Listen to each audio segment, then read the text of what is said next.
see the usual gang of misfits and dope addicts are here. We heard from John, who lives in a brick house in Sunset. This is different. Oh, it's not an actual house? No. No, well, so is did Lionel Richie kick? Or No. Did one of the Commodores die? Ronald Laprede, founding bassist of the Commodores.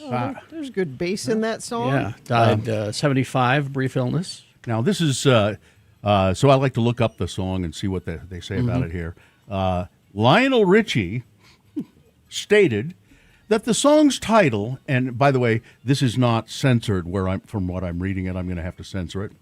Lionel Richie stated that the song's title is a play on the expression built like a brick S-house, referring to strongly built women.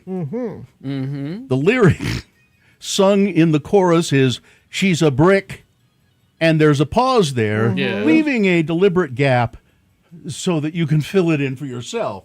Did people do that at concerts? Is that I would they don't fill it know. in? I would. I'm going to guess that they did.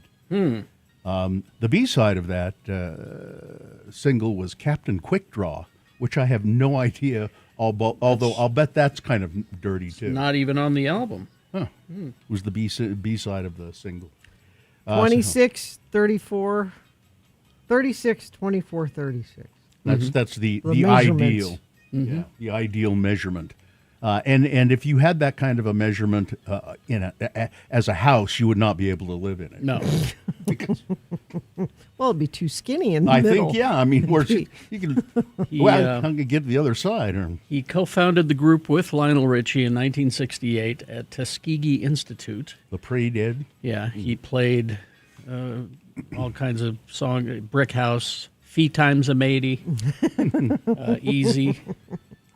I do love me some Commodores. I like the Commodores quite a bit. Lionel doesn't do anything at all for me. No, As a solo. this is easy. Yeah. Yeah. No, I've never.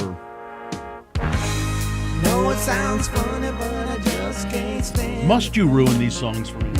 Girl, I'm leaving you tomorrow. Girl, I'm leaving you tomorrow. Lovely song. Seems to me, girl, you know I've done all I can.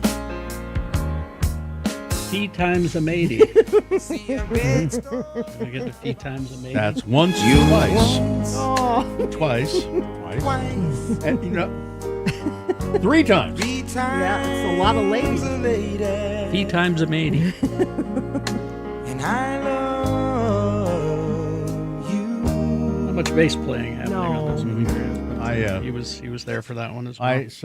They think that's pretty. I went out with someone who was 4 times a lady. really? Yeah. Was she a brick house? No, Sounds like a brick house. she was 4 times a lady. A brick house is something entirely different. Yeah.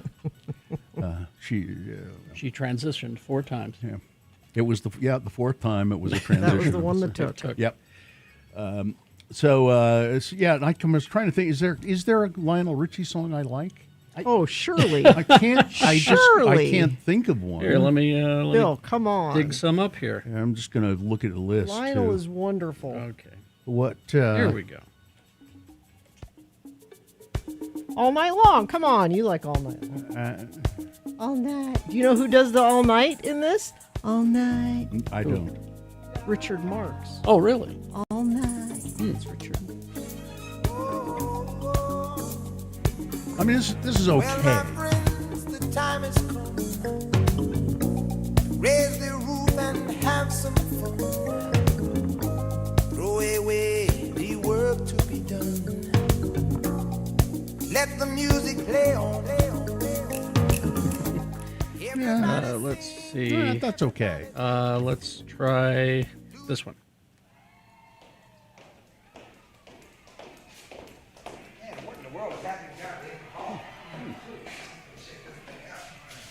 They probably never played this part on the radio. Oh, Dancing on the Ceiling. Oh, what a feeling. You don't like this one, No. Bill. No? I know you wouldn't like No. that one. What?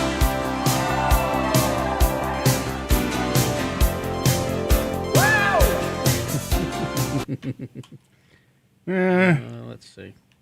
Let's try. Nope, now it's locked up. I mean, the Commodores, they were, you know.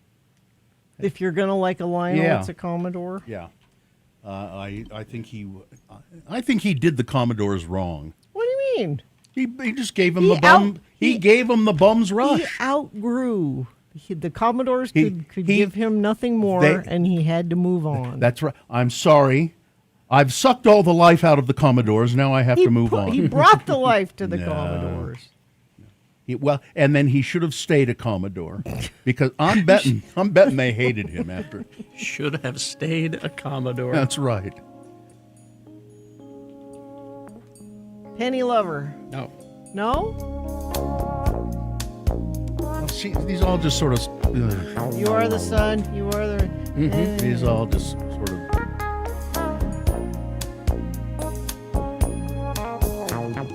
Tell me it's true. No? No, I'd rather listen to Michael Bolton than this. No, really. Oh. What? I'm just going to do a bunch of songs designed to make Gina Barberi cry. That's what I do. Tell me only this. That I have your heart.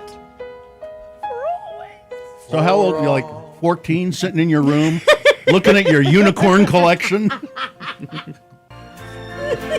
Oh, and the slide. I'll be a fool for you. I'm sure. What a Grammy. How many unicorns did you A have? lot. Where are they So now? you see me. This is from White Nights. Whoa! You're kidding. For always. Naturally. That's the way it should be. Not a bad movie, all in all, as I recall. But then at the end, this credits roll, and this song comes on, and I said, "Get your coat, we're out of here." Together. Can't stay around. Truly. Naturally. Well, now let's not forget this one. Hello? I wish I could. This is really bad. Hello? This video is horrible. But again, kudos to the cheesemongers at the Harmons and Brickyard, because they had a picture of Lionel Richie, Yeah. and it was next to the soft cheeses, and it said, "Hello, is this the brie you've been looking for?" So Well done, Harmon. thank you, Harmons. Nicely done. Yes. All right. Okay. Well, Okay. That's some farting around. This has been Farting Around with Carrie, Bill, and Gina on X96, Radio from Hell. okay. It's time to take a break, and then we'll come back in a minute or two, whether you want us to or not. And you could check in with us. 877-602-9696 is the number to check in with the Radio from Hell show. We like to hear from you in the morning. To let us know how your weekend was, if you're hanging in there, what you got planned for the week, what'd you have for dinner, just anything. 877-602-9696, or you can text us 33986. Listen up. Do we have a sponsor here? Yes. We do. Rocky Mountain Mixers, your locally owned and operated mixer and more store, offering Utah's wildest selection of mixers in one location, located just east of Cottonwood Heights Liquor Store, just on Fort Boulevard, or you can visit them online at RockyMountainMixers.com. Well, it's Jimmy Santangelo, El Jefe of the Wine Academy of Utah. He's the guy who knows all about the spirits and the wine and it's hospitality and All the things. Yeah, you're a smart guy. And I've been around a lot. and always fun to talk to. So what have you brung for us today? We have a spritzer today. This is an Italian spritzer, El Mare, and I'm trying to get in the frame there on the camera. There we go. And X96.com/live. You can see yeah, it. this is available at the store, 750 milliliter. Usually spritzers are in a much smaller format. Yeah. Full bottle, low alcohol, $16. So you got a couple of drinks out of it. 8% alcohol by volume. Now a spritzer, this is on the aperitivo side. So you get and you can even tell by the color, a little bit of a bitter does that orange in there. Aperitivo to open up the palate. So as we're sipping this, we're salivating. My palate's clean. I had some coffee on the way in. That's gone. It just really cleanses the palate and it opens up your appetite. Whereas the digestivo helps you digest afterwards. After dinner. So an aperitivo and then a digestive afterwards. That's right. Now That's this right. is a little fizzy and it's really bitter. Really bitter, that orange bitter. Katie, you called out the grapefruit right away, absolutely. And that citrus just cleanses the palate, that bitterness for you. And that's purposeful. If you've ever heard Campari and soda, same thing. It's that bitter liqueur, red-based liqueur. Cappelletti, beautiful, similar in that red, bitter spirit-based product, whereas Cappelletti's made with a grape-based grapes, and then they infuse those herbs. Whereas Campari's spirits based. This one, the Almare, this is made with grapes. This is the Galera grape varietal. That's the same grape that goes into Prosecco, the bubbles. So this is a fine winemaking family. They make Prosecco, and then this is an offshoot. This is brought in by a great Italian company and importer Della Terra, and then brokeraged in our community by Libations. He fought to get this in, and there's 3 different styles. This one's listed, and there's 2 others. I want a steak. I need a steak. You're It's getting hungry. opening the palate. Bottle of cab and a steak. Now the first sip was a little bitter, but then after that, it's just like, oh no, It's pretty good. It's rather pleasant. I see. Yeah. Now this is when I think of a spritzer. Yeah. I remember that women who didn't like to drink would have a white wine spritzer, and it was just a sweet kind of thing. It was the first drink I ever made, Bill. Was it really? I was a little kid at the pool. My Aunt Lucy was watching, Mark, Michelle, and me, my 2 cousins, and she's like, Jimmy, go make me a spritzer. I'm like, Aunt Lucy, what's that? She goes, get the bottle of Chablis and put some Fresca in it. Yeah. And that was it. Yeah. That was my first drink for Aunt Lucy. Wine, kind of diluted with some bubbly drink. That's right. Yeah. That's right. A white wine spritzer. How old were you when you did that? About Jim? 9. Wow. Started early. I remember I still had the swimming vest on. We didn't have the rubber ducky arm things. You had the Life. full life jacket, jacket. literally, for the pool. All right, 6:19. Let's get this over with. Okay, I'm for that. We'll officially begin the program, then we'll have your check-ins. I know you want to talk to us on Monday morning. 877-602-9696 is that number. That puts you right here directly into this studio. You can also text us if you prefer that. It's 33986. The moon, boy, it sure looked great this morning as I was driving down. Beautiful. Down to work. 98.7% of full. It is a waning moon now. The moon will set today. You still got a little time to catch it real quick. 6:29 a.m. It'll 6:29 this morning is when it sets. Today being Monday, June the 1st, in the year of our Lord Jesus Christ, 2026. It's National DJ Month. A whole month? Not us. Oh. Not us. Not us? No, we're not. The DJs like the kind of Like scratching DJs records? that Katie likes. The proper DJ. Yeah, the people who that's not us. who spin stuff, and it's Oscar the Grouch Day. Ooh, this is his birthday. The day he was.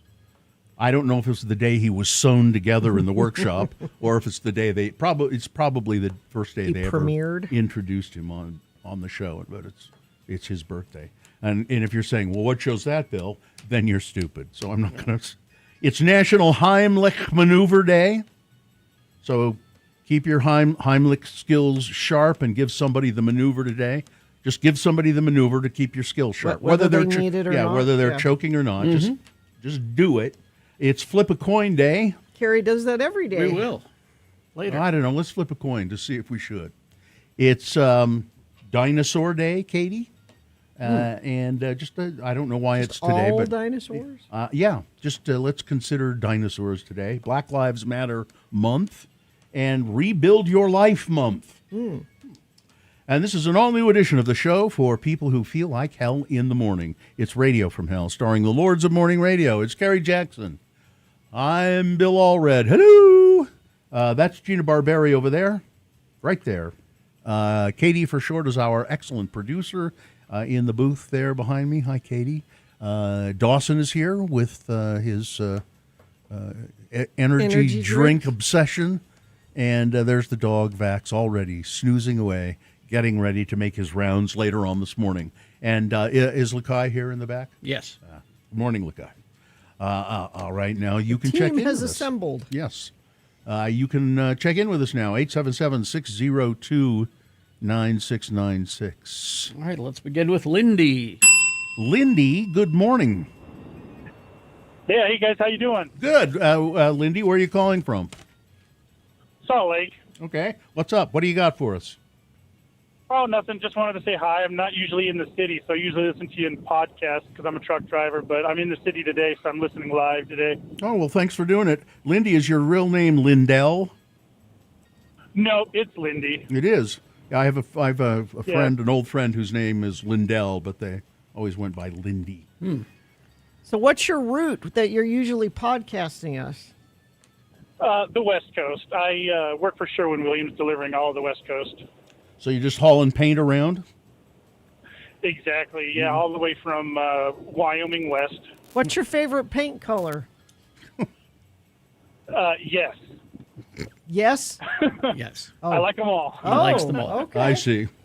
Mine is Ecru. Whatever that is, I don't. I have Excelsior Red in my studio. You do? Yeah. Is that why you picked it? Because it's Excelsior? Was there a Spider-Man line of paints? No, it was just Oh. Excelsior Red. And I went, Was it a Sherwin-Williams That's paint? it. I think so. Well, Lindy, thanks for listening. And so, are you based in Salt Lake? Yeah, based out of Salt Lake. I drive out of Reno. Oh, okay. All right. Well, listen, nice to talk to you. Be safe on the road. All right, thanks, guys. Okay, see ya. Thank you. Let's go to Monica. Oh, Monica, how are you today? morning. Good morning. Hi, guys. Hi, what's up? Good morning. Well, I was just checking in. I am a fellow Navy mom. I call my sailor Sailor Swift. Aw. And so, because she's like a cute little girl, and she's a powerful little firefighter on an aircraft carrier. Oh, super cool. Well. Where do you know where she I is? know. Can you imagine? I do know where she is. You can probably guess where she is if she's on an aircraft carrier. Yep. Now, do you get And I to feel angry about it every day. do you get to talk to her at all? Somewhat. Like sometimes I do. They yank the Wi-Fi and then randomly they'll give it back and then yank it again. It just kind of depends. She'll text me on Instagram sometimes, but it's like an 8 or 9 hour time difference. Yeah. But it kind of depends on if there's any big deal things going on over there. But What yeah. about why don't you guys just write letters? Do you know why, Bill? I No, talked that'd to be nice. I talked to Festus yesterday. Oh, we good. should probably do a morsel of not a morsel of murder. Yeah. Hello, Sailor A Boy. morsel of Navy. He said they have not received mail on the island, personal No. mail, since February. So that's why you don't No, write. they Wow. Why have bad. Like I found out that it's easiest to do like send Amazon packages because they really are rationing food. Yep. They're not getting their, and so my daughter asked me for lots of protein, so I've been sending Amazon packages with lots of protein, snacks and foods, like just different things, and they Well- haven't gotten any yet. they? Well, they won't. How do they? They don't because Bill, they're shipping munitions are more important than mail. Well, and They're munitions shipping- are more important than food. I mean, my Yeah. my Hello Sailor Boy is a food story later. I have pictures and yeah, they're struggling. Well, think. It's sad because they're over there not eating regularly Yep. and not eating enough. Yep. And as a mom, it makes you mad. I am with you, Mom. And we all know who we can blame for that, don't we? Yep. Yep. Yeah, we do. Yeah. Keep us posted Yeah, we how do. your firefighters doing. All right, Monica. Thank I you. will. She just earned her red coveralls, which is a big deal if you guys know Navy firefighters. Congratulations. Send us Everyone on the ship wears blue, and she wears red. send us a picture of Do all her. these qualities. Send us a picture. I will. Okay. All right. I will. I'll send right. you a picture. She's lovely. All Thanks, right. Monica. See you Thank later. you, guys. Have a good morning. All right, we'll see you. Let's see.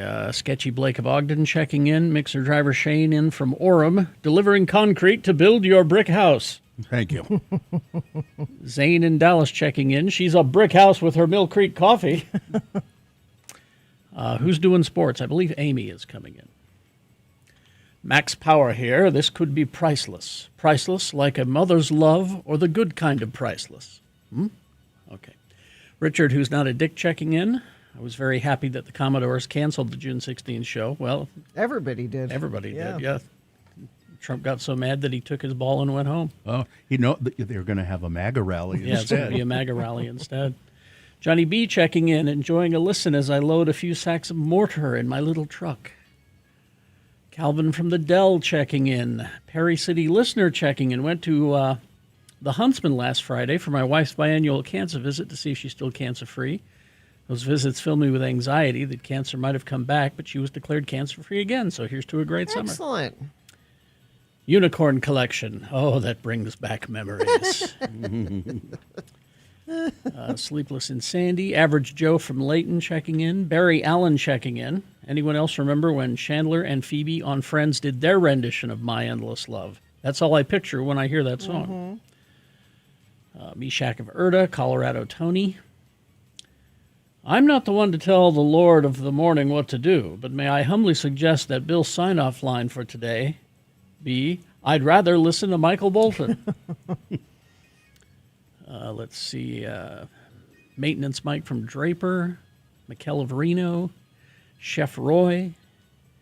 Oh, Chef Roy checking in. Beautiful view of the blue moon on my way to work. Oh, yeah, it is a blue moon. Yep. It didn't look very sad, though. Jello Salad Annie. Kelly and the Shih Tzus in Centerville. Cindy of Sunset. Dan of Evanston. Tim the Tree Guy. Woodworker Willie. Ron the Carpenter. Dave of Westbrook. Looks like everybody's here, so let's get going. Traffic, please. And traffic looking good so far. I don't have any accidents or slowdowns to tell you about, but perhaps you have some to tell me about. Well, you do that via text at 33986. All right, so we're going to take a break, play a song. After that song, it's Big Boy News and Opinnuendo, and Frank Christ presents the Dead Celebrity Game. We'll tell you how to play and what you'll win coming up. Stand by for all of that. ranlife.com/x96. Listen, when you are hoping to buy a home and you think you've got everything ready, but the down payment, that can often stand in your way, coming up with a down payment. You could make the monthly payments, but there's just that damn down payment. Well, Rand Life has a way of helping you with that. If you are on the verge of buying a home, speak to Rand Life before you talk to any other mortgage company and ask them about their down payment assistance program. Rand Life helps cover upfront costs like your down payment and closing costs so that you can get into your home sooner. They offer flexible assistance options designed to meet different financial situations. So discuss what your situation is with Rand Life. They're the experts. They know how to guide you through all of that. So check them out today. Go talk to them today. You can just go online and go to ranlife.com/x96. That's ranlife.com/x96. Anyway, so Pride yesterday, and we still haven't determined really how many years we've done this parade. I don't know as I've ever missed one since we started. I missed one. I can't. Were you out of town? I was out of town, yeah. I can't recall missing one, but always a really good time. And I remember the very first time that we did it. Mm-hmm. I knew that a lot of our listeners would be there. Mm-hmm. I had a pretty good sense of that, but I was overwhelmed by the reception. Mm-hmm. And it's just been great every single year. The people, yelling out and calling out to us, and I can't remember anything negative ever happening. It's always just been great. No, it's always been a good time. Yeah, and always beautiful people. Mm-hmm. Our friend Stuart Graves. Hi, Stuart. He's probably listening. He's usually up running this time of morning. Finding money He's on the he ground. finds money all the time. He found apparently. $100 bill the other day. That's what he said. Yeah. But he a few days ago posted, this was very nice. He said, "Do you know who I look forward to most during Pride weekend? Seeing longtime allies and parade participants, Kerry Jackson, Bill Allred, Gina Barberi, Katie. Here's a whole bunch of photos from Pride's past." And he posts, he's taken our picture at Pride for years. Too bad these aren't dated. Yeah. But if you Did you give one to Katie to put up there? I did. They're getting it on. But if, There we go. If you this is that's from this year. This is from this year, This but is from Sunday. it's kind of fun to go through Stuart's Facebook camera roll and see us for several. I mean, now he obviously didn't get our picture every year, but there's lots of pictures of us at Pride there. If you go to x96.com/live, you can see a picture from us yesterday and me wearing way too many clothes. Yeah. Who's that guy with the gray beard? That's you. Ooh, man. Are you going to get that trimmed and cleaned up? I don't know. I thought you were saying you needed some beard grooming. I need some grooming in general. Head to toe grooming. Listen, I've got crevices that need to be cleaned out. You should have went over to the Utah Bears float and asked for some advice. Oh, did you get a look at those guys? I'm not going to ask them. For grooming advice. No. But Carrie, you have your lightsaber umbrella, which you have had at, I don't know if it's been at every Pride, but No. A long time. For a lots long of time. them. Yeah. Mm-hmm. It was either that or my Matrix one. And I just grabbed that one. I like the lightsaber one. Yeah. But terrific, and it's always fun to just be, you end up waiting a long time before you start out, and so people come up and chat, and we see people that we haven't seen for a long time, and it's really Did you great. really go over to the hotel? Yeah. Yeah, that's not. Tell everybody what you did. By the way, this is like What I mean, 10 did you o'clock go in check the out the bar? morning. It wasn't open. It wasn't open? No, Oh, there's it's a lovely bar. It's too early. Oh. You would have really gone and gotten a drink at 10 o'clock in the morning. Yeah. Yeah, I would have gone a He's not driving. a gin and tonic. Sure, why not? I mean, I picked you up. You weren't yeah, I would have gone a morning gin and tonic. He's not driving. It was hot, and it was getting to I mean, be like- 11. I've done that. I don't know why it feels different at the St. Patrick's Day parade when we have coffee and they put a little splash of Irish whiskey in the coffee. Why that seems different than just going over to the bar and getting a gin and tonic at 10 in the morning. Well, I couldn't because it's I not know, open till but 11. But I you don't think. wanted it. Yeah, sure. I thought, well, I'll just go check and see. The inside of the hotel, that's the Hyatt Regency. Really, Very nice. really nice. Huge lobby. I mean, it's enormous. Oh, no, we missed this. Steph said there was a pop-up bar in front of the Salt Palace. Really? Yeah, We missed that. yeah. I think somebody's mentioned that to me, but by that time I didn't want to walk down there. So Well, I just would get too sleepy. to me, it wakes me It up. wakes you Yeah. It's an eye opener. But terrific people. Thank you so much. I have a bone to pick with the Pride organizers. Oh, no. what's that? So they have announcer booths, stands. This is not their fault. And they're the ones who do it. No, we provide them that information. Yes. They didn't come up with that. I don't think we gave them anything. Yeah. We must not have. No, that comes from us, not That them. does. Yeah. If that script came from us, Yeah. then somebody needs to be have a stern talking to. Yes. Yes. Because Broadway Media. No one knows who who's Broadway that? Media is. Yeah. You know. No, that's not Pride. That's No. no. Yeah, we provide that. I thought they wrote the script. No, they don't. We provide that script. Well, then somebody here needs to Yes. be let go. Now I know what It they was were. that bad. So they were saying what Bill's talking about is as the parade goes, there are different stations along the way where they have an announcer that tells you what the next entry is Yeah. into the and when our entry came by, instead of it saying, and up next we have X96 and Radio from Hell and And now Bob and the Mix. And, Yeah. Yeah. it just said Broadway And Media. Big Buddha Yeah. and so forth and so on. And people don't know what Yeah. that is. It's Broadway Media bringing together A coalition of good feelings and dance moves for a quarter of a century. What? It means nothing. Dreadful. All right. Traffic, Gina, please.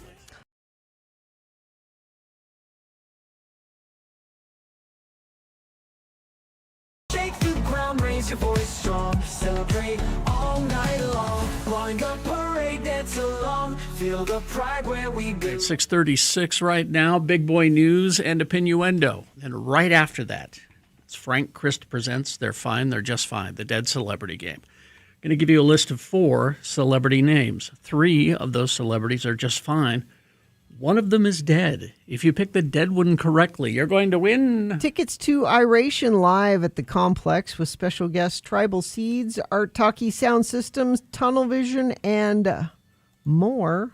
I'm sorry, Article Sound System. I said that wrong. I'm sorry. I'm not familiar with them. Tickets are on sale now. Information at x96.com. You'll get tickets to the Big Reggae Show. 877-602-9696 is the number to call to play.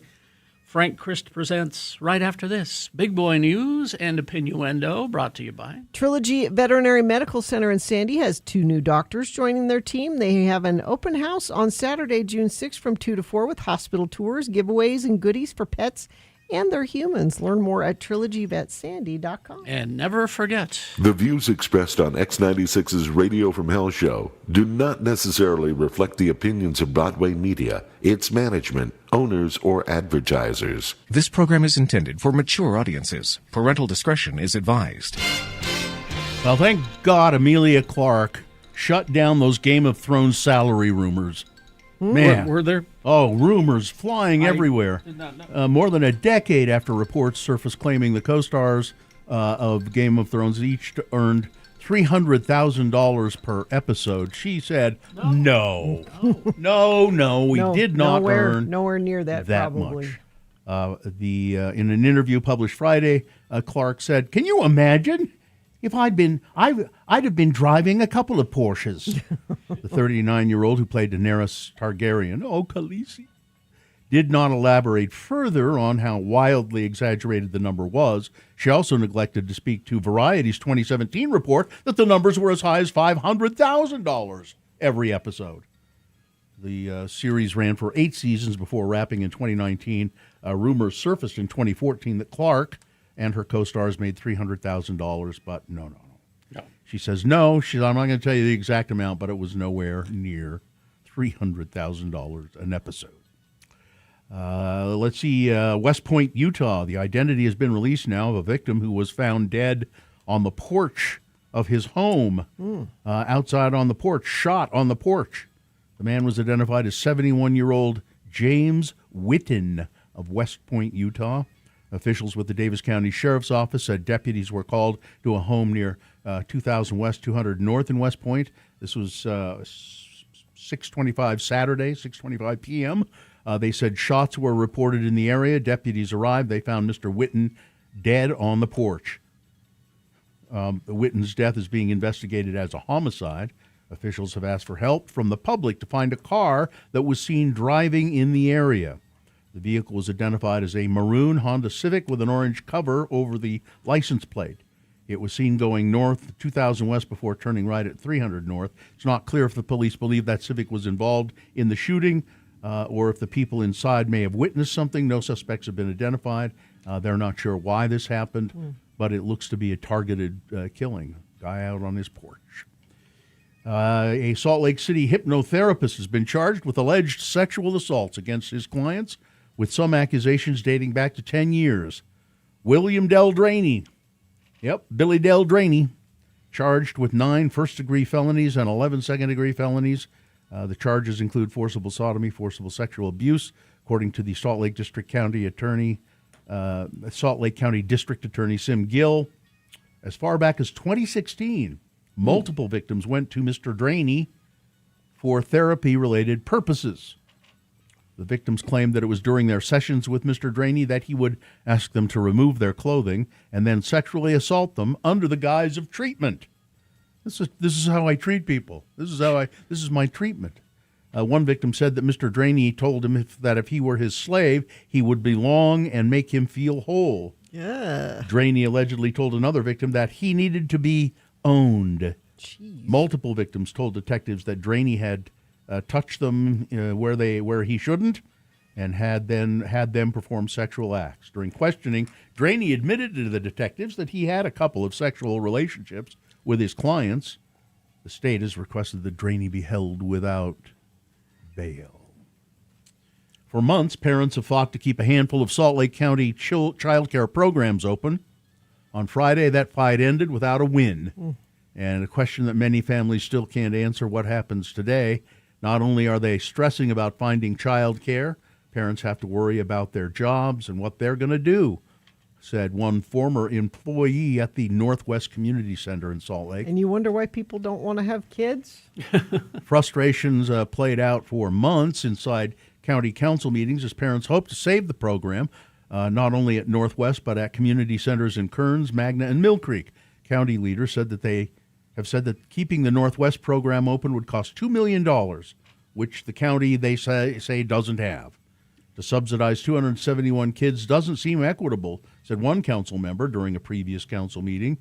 In an email to Fox News, Salt Lake County Parks and Rec confirmed Friday that was the last day of licensed child care at the locations, and that families should secure alternative care through resources such as the Utah Department of Workforce Services.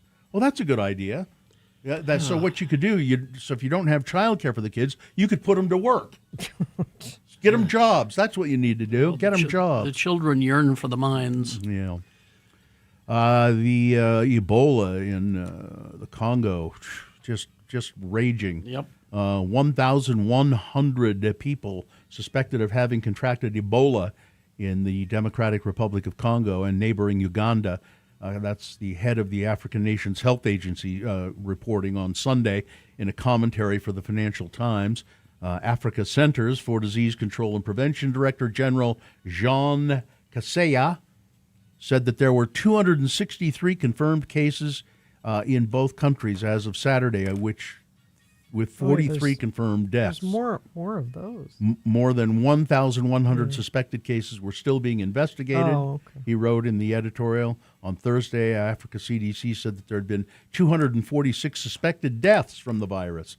We must move at the speed of the epidemic, said Kaseya, criticizing Africa's dependence on outside financial report. I read a first-hand account of an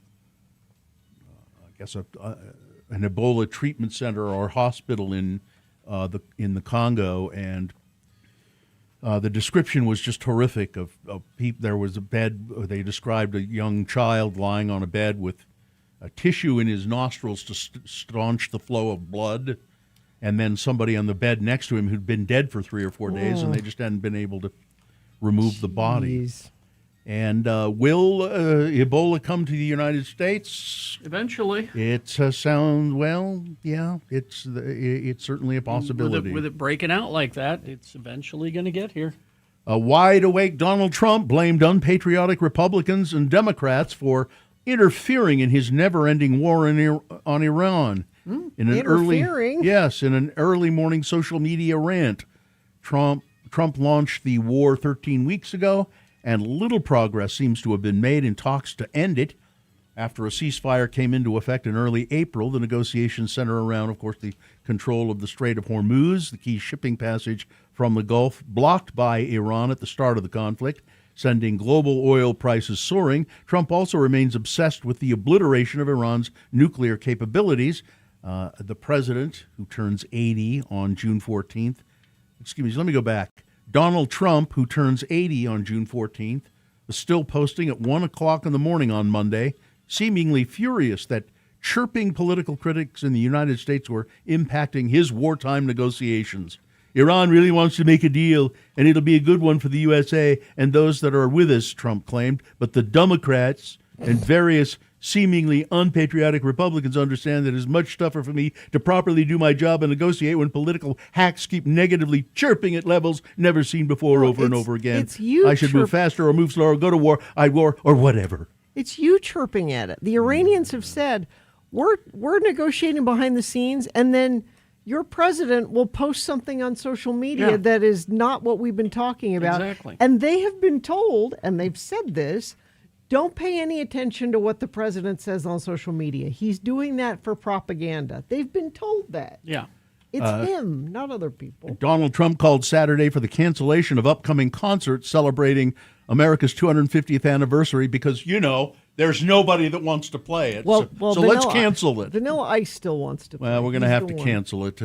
We should have a great Make America Great Again rally for 250 instead of having overpriced singers who nobody wants to hear, whose music is boring, and yet who do nothing but complain, Trump posted on his social media platform. Shortly after they were announced as performances at Washington concert series around the July 4th holiday, multiple musical acts backed out, with some citing the event's politicization. And I'm just wondering, first of all, these were like really low-tier acts to begin with. Those weren't the first choice. So Donald Trump is actually right when he said their music is boring and nobody wants to hear it, because these people were mostly talentless or have very little talent. But I'm wondering how smart they are. They signed up for this, and then they said, well, we didn't realize it was going to be a political event. Well, they didn't. Their people did. Yeah, I got you a gig in Washington for the birthday of the nation. What's it? Oh, okay. It's that one? Ugh. Yeah, I would have gone, what? No, I'm not going to do that.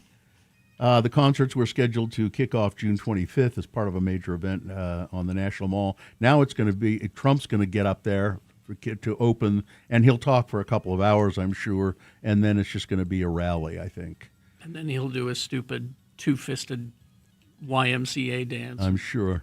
That'll be your entertainment. The Federal Communications Commission, that's the FCC, Mm-hmm. Yeah. They're considering new content ratings for TV shows that depict or discuss gender identity. Doing so would be well outside the FCC's legal authority. What? And some free speech organizations warn that such a request could constitute a violation of the First Amendment. Really? You think? At the direction of the Telecommunications Act of 1996, broadcasters developed content ratings for TV shows patterned after the ones for movies. The TV ratings spanned, TVY, which is appropriate for all children, TVMA, mature audiences, plus more specific content labels for suggestive dialogue, bad language, so forth and so on. The government now suggests that those warnings are no longer sufficient. Recently, parents have raised some concerns that controversial gender identity issues are being included or promoted in children's programs without providing any disclosure or transparency to parents. I doubt this is happening. What? So we're going to say we need some guidelines. We're going to put label warning. No. And finally, this story. After years of traveling the country, how much time do we have here? About a minute. Okay. After years of traveling the country, a monument honoring historic moment in Utah history has found a permanent home in Salt Lake City. The Golden Spike Monument will soon reside full-time at This Is the Place Heritage Park. It's 43 feet tall. The monument, is that real gold? You bet. It's a golden spike. What do you mean, is it real gold? You can't call it a golden spike if it's not real gold. Standing 43 feet tall, the monument was inspired by the ceremonial golden spike. Oh, wait a minute. I think there is a difference where you say golden or gold. Golden. Yeah, it's golden. It's like chocolatey goodness. Yeah. It's like the golden arches are not made of gold. Artist Dewey Blumberg and his team needed 28 months to create the monument in his Kentucky studio, with Bloomberg saying that he intended to give faces to the faceless workers who built the railroad. After its completion in 2023, the 7,000-pound monument went on a weeks-long tour that included stops in Utah, but never found a true home until now. This is truly the right place for the Golden Spike Monument, said Doug Foxley, Golden Spike Foundation chair. We have looked for locations with a focus on 3 core criteria: visibility, accessibility, and public reach, and education impact. After a great deal of thought and deliberation, we believe that This Is the Place is the best place for this monument and the stories it was created to tell. Golden Spike Monument's installation date at This Is the Place Park is expected to be announced in the coming weeks. I've never been out to the the actual Golden Spike place. If you go out there on I think it's May 10th, was the anniversary of the driving of the Golden Spike and the meeting of the Transcontinental Railroad. And is there a Golden Spike there? There were many Golden Spikes that They made a bunch of them. They made a lot of them. I think there's one there. But what's there, which is really cool, the two locomotives that you see in all of the pictures, they're there. Oh, that's and cool. they're working. And Really? they bring them out. Yeah. They bring them out on see if it's May 10th, and they do a big ceremony, and they run them Meet the trains? Yeah. Huh, cool. And they kind of recreate that photograph, with the drunk guys hanging off the front of one of the locomotives. Yeah, it's they hire a bunch of local people from Brigham City and all that to be actors, and I went there once a long time ago. It seems to me I was covering it for a news, maybe a radio thing. I don't know. I don't remember. It's too long ago. Weather, traffic. It's 54 right now, going to be sunny, high of 81 for your first day of June. And we get warmer as the week goes on. We could be close to 90 by Friday, it looks like.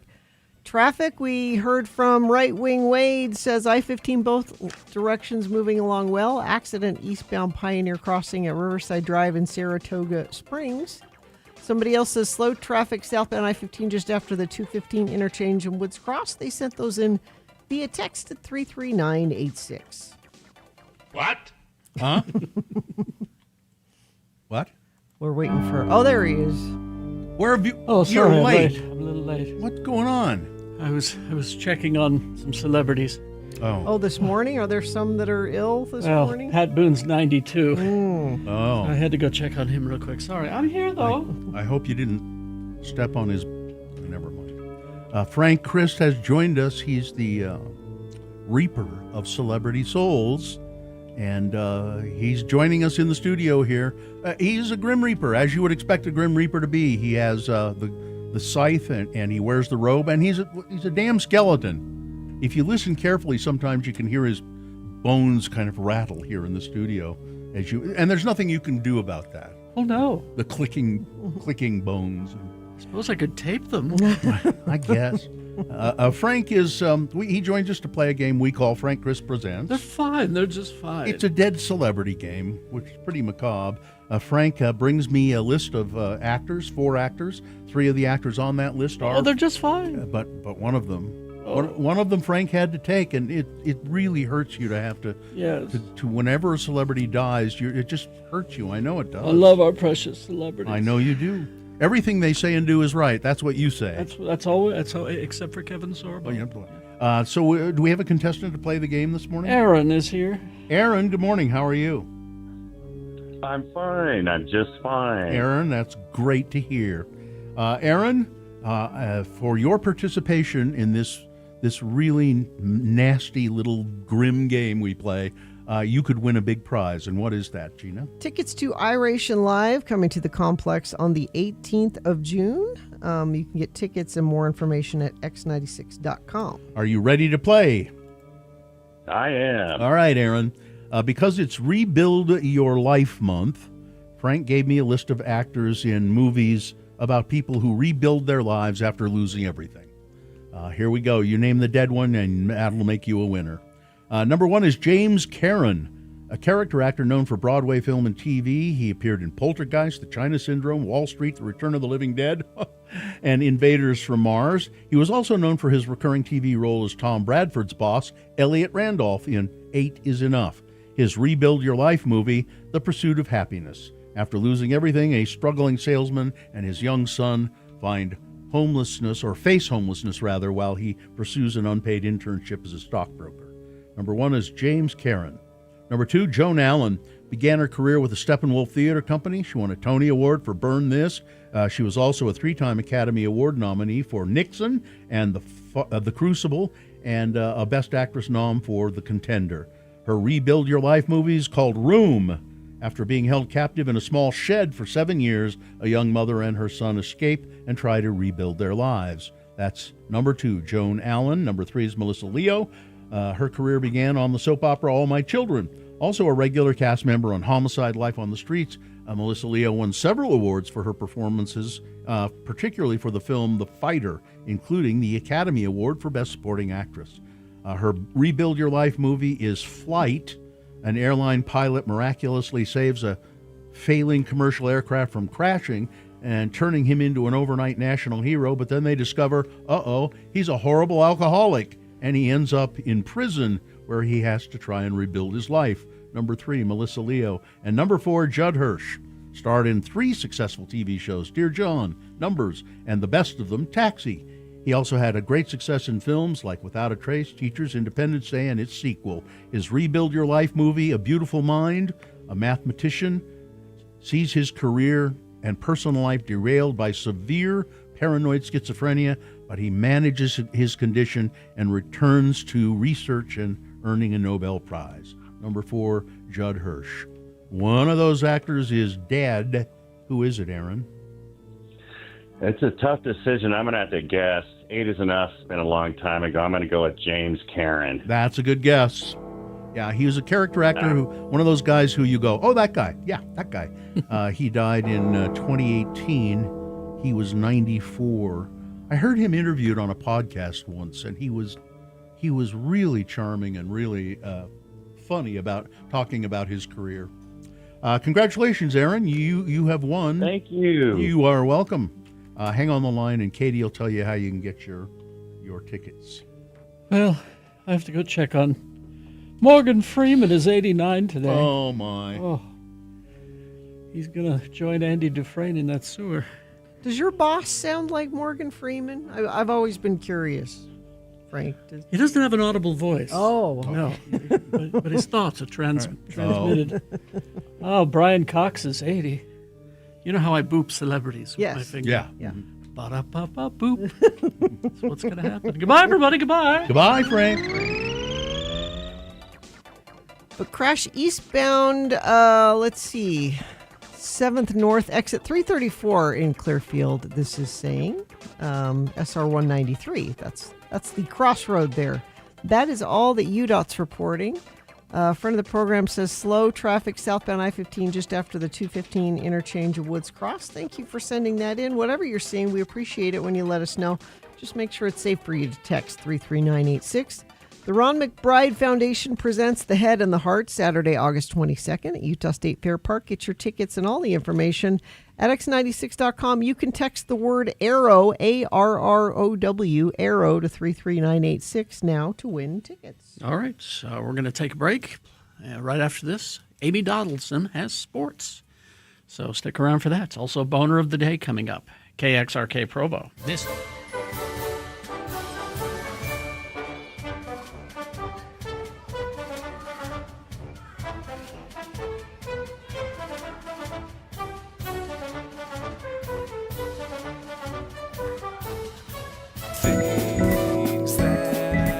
Things that must go on the radio from Hell Show. Things that are bugging you.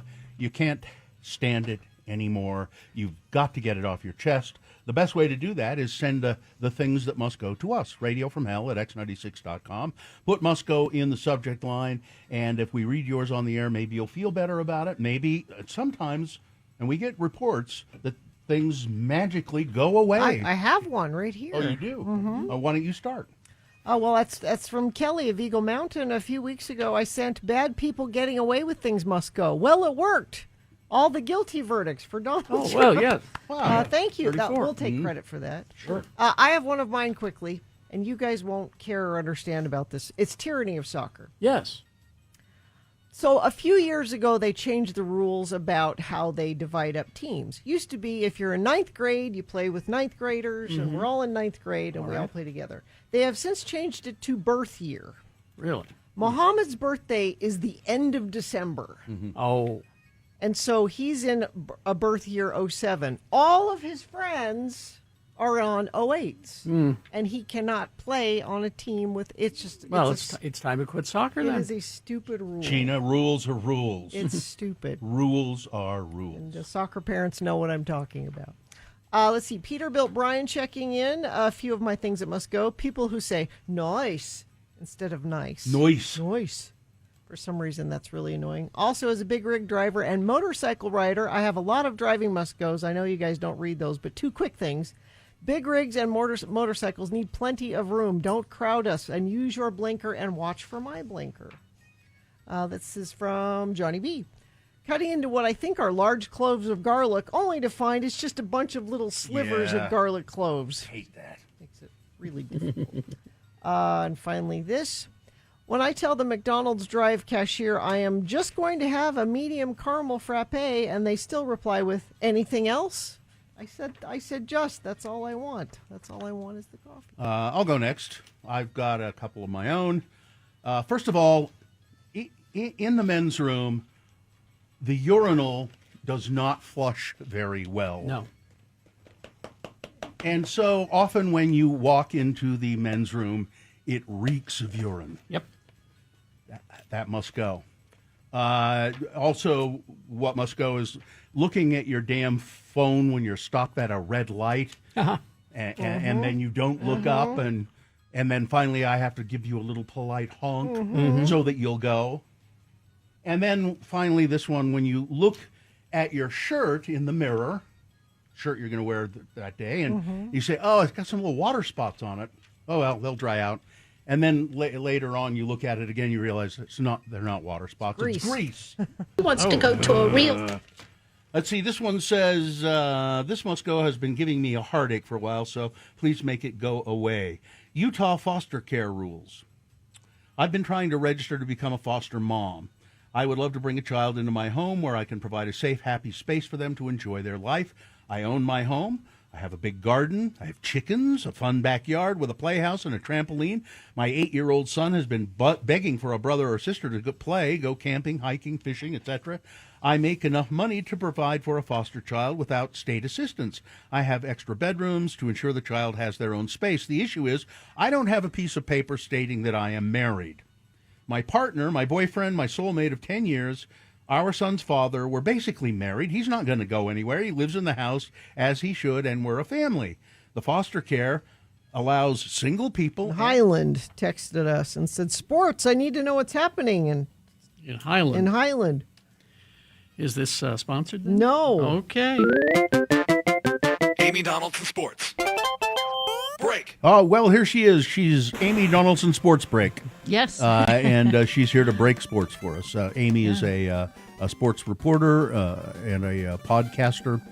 She does a podcast now called The Coach's Book Club. Yes. And which coach are you talking to today, and what's the book? Today is Morgan Scally, new University of Utah head coach, and the book is Ego is the Enemy. And both are really fascinating. We'll do this interview airs with him today, and it's really his background, how he got into coaching. But This is a podcast, we should say, and it just drops today, and then it's available. It's published. You can see it at KSL Sports on their YouTube page, or you can just, wherever you listen to podcasts, you can just listen to the audio. But the interesting thing is he kind of goes through his mentors. So Ron McBride, who was part of recruiting him, and Urban Meyer, and Kyle Whittingham, and sort of what makes them different. And it's actually really fascinating conversation. Now, have you run into a coach yet who says, well, I don't read books? Yeah, and they have not appeared on the podcast. You have run into that. It has happened. I was shocked. Yes. Yeah. That would be a quick podcast. How about the coaches, instead of the Coach's Book Club, the coach's favorite TV show? How about that? Well, there was some discussion about that when I pitched this idea that you're not going to have enough for a year, and I was like, "Are you serious?" I talked to these guys. I've been talking to them for 20 years. Most coaches are very well read, pretty erudite, but there are pretty smart people that I've discussed things with who tell me they don't read. So I mean, it is entirely possible, I guess. But I'm always shocked that they don't read any kind of book. But yeah, we have, and I will say I think we've had one kind of mediocre conversation. All of them have been really fascinating. And they're not all sports specific books. But they're more like leadership and how you manage your life and how you deal with challenges. And if you got a coach who said, "Well, I read the Bible." I was afraid of that as well. Yeah. I was afraid of getting read the Bible. Everybody being like, what's on your nightstand? Yeah. You're like, oh, how can I make this look good? It's not a romance novel. But yeah, so I was a little worried about that, but no. And I I was kind of opposed to like self. I didn't want to do self-help, but it hasn't turned out to be self-help as much as like just living a better life. Like, ego is the enemy. I was not a fan at the beginning. I told Coach Scally I was having a little mental conversation with myself about that's not true. And I ended up really enjoying it, and I think my ego. Oh, I was love just Ryan getting- Holiday. That's who it is. Yeah. He does the Daily He's Stoic. awesome. Yeah. So and then Coach Scally's staff is the rest of the month, and he'll be at the end. So there'll be one more with Coach Scally, but Joe D'Orazio, who's the new GM, Kevin McGivern, who's the offensive coordinator, and then Sharif Shah, defensive coordinator. All So right. really fascinating people, and I've really enjoyed it. So All right. yeah. All right. What's happening in actual sports here? So, there's sports and there's sports news, but we got the Utah Royals. They earn a 2-2 draw with Portland on Saturday. Those two teams are tied for second place because the San Diego Wave took the top spot yesterday with a 2-0 win against Chicago. There's a month-long break till June 28th because of the World Cup. But yeah, if you haven't seen the Royals play yet, highly recommend. They're both the Thorns and Utah are unbeaten in 10 games. So it's a lovely little rivalry. They already were rivals, and Portland is an amazing town to watch soccer in. Very fun. That is, I think they had 20,000 people at their game on Saturday. And then of note, I just thought this was interesting. Olivia Moultrie, she scored the first goal for the Thorns. I knew she had some Utah connection, so I looked it up. She's LDS. Her dad was born here. She moved to California when she was 2, but she turned pro at 13. Wow, and really? She, becomes the youngest, gave up all eligibility anywhere else. And her parents were thinking about moving to France when they got into the Thorns Academy. But she actually had to sue the NWSL because she wanted to start playing for the senior team at 15, and they wouldn't allow her to sign a contract. The NWSL had a policy, nobody under 18, which is kind of crazy. FIFA does limit international travel for kids. I mean, I understand it, but now the kids are turning pro at 10 and 12 around the world, and you're seeing it here. But yeah, I had no idea that she had gone pro so young, and that she was the one who, I knew the NWSL had been sued over the age restriction in 2021. I didn't know it was her. So anyway, really interesting little synchronicity. Okay. NBA Finals, they begin on Wednesday. This interesting thing, I hadn't realized this about the NBA, but I almost called them the WNBA, the men's basketball. There you go. Yeah. The boys basketball. That they, since Golden State won in 2018 and 19, they haven't had a repeat champion. And they won't have one this year because it's the Spurs who won the Western Conference Finals over the Oklahoma City Thunder with the 113-103 win in Game 7. They're going to be facing the New York Knicks, who have not been in the finals since 1999, where they played the Spurs and lost. So this is a sort of a rematch with a completely different. The Knicks. I mean, I don't follow basketball Yeah. that closely. I just hear people say the Knicks look pretty unbeatable. I pulled some stats. So the Knicks look ridiculous, And they've had a long break. Their too. offensive numbers, I think it was I looked at almost 60% offense in 14 games through 14 games. So it's not in their 14 playoff games, they've outscored opponents by almost 20 points, 19.4 points. It's the biggest point differential in NBA history. They just stuffed people. It's ridiculous. I mean, it's not just they're scoring a lot of points; they're stopping their opponent. I mean, they swept the Cavs, and this is first-year coach Mike Cleveland Brown. Cavaliers, I read, has the biggest payroll in the NBA. I did not know that. Yeah, they have the largest payroll. They have James Harden and James Harden, and Donovan Mitchell. Yeah, and biggest payroll. And the coach said, "Huh." I don't So do you know Mike Brown has been fired from the Cavs twice? Oh yeah. He's worked there twice, and he's been fired twice. Most recently, I think in 2014, he got fired by the Sacramento Kings last year. I mean, the lesson there is, you can still be you. Yeah. And there was some video. I don't know if someone lip read it or how they know, but I tried to hear it. I couldn't figure out how they were hearing what was said, but that Mike Brown was talking to a player and saying, I'm fired and you're getting traded. I'll see you in the finals. So, and he went to the Spurs, and so maybe they're in the finals. I don't know. But that's just, is it AI? I don't know. So there was so much stuff, on the flip side, the Spurs, Victor Wembanyama, the French center, he's so fun to watch and such a lovely person. And if he could just be the model for all pro, especially male athletes, because he was just emotional and happy. But you can't question him because he's so good. And somebody said, you seem so emotional. And he said, I don't want to bear the burden of trying to hide how I feel from you. Nice. This is how I feel. Yeah. I worked this hard for it, and I'm going to enjoy it. And I was like, thank God. And does he have a French accent? He does indeed. So There you I go. can't do it. Even so, better. Yeah. Even better. Yeah. I mean, I'm not 25 or 6, whatever he is, but he's a handsome kid. The average age of their team, 25 years and 2 months. Oh, geez. It's crazy. So, RSL's on a break, as we discussed, because of the World Cup. Juan Manuel Sanabria from Uruguay, he was just called up to their national team. So, I don't know if you watched any of the debate over how the national team coach, the U.S. national team coach, told people via email that they did not make the team. And there's lots of. It was interesting to me doing these coach interviews, and then to see the U.S. men's coach Mario, I think it's Ponchetti, or I don't know. Anyway, Italian, being super defensive and basically saying it's BS, and I don't want to talk to somebody when I get rejected. So, and then my feeling on that is like, just understand everybody is not you. Yeah. Maybe some people would like a conversation and ask some questions. And what can I do next time? They contrasted it with the Canadian coach, but having just had these conversations with like Pablo Mastroeni and Jason Kreis and Morgan Scally, where they tell players everything. They talk about how they're not going to make a team or they're not going to get playing time, and just the respect that shows that Absolutely. I care about you. I see your improvement, but you're also not playing. Do you guys paying any attention to the Protect College Sports Act? No. Well, it probably won't pass, so you're not going to probably miss anything. But I just find it just crazy that they are doing anything and everything they can to avoid treating these players as employees. They just don't want to do it. Yeah, they're limiting transfers, and so they don't want them to go in the transfer portal. I think there's 2 times a year now you're allowed, but they want to make it 1 time a year. You can transfer 1 time, and then after that you sit out a year, which is. You have to control player movement. Any league does. But that's ridiculous. It's not going to happen. And then, all the restrictions really are on the players, right? There's hard salary caps. Yeah. There's so many things. They want to give them an antitrust exception. But they wanted to say you can't take a new job. They don't want coaches to honor the contracts they sign. So you sign a 6-year contract for $1 billion or whatever it is now.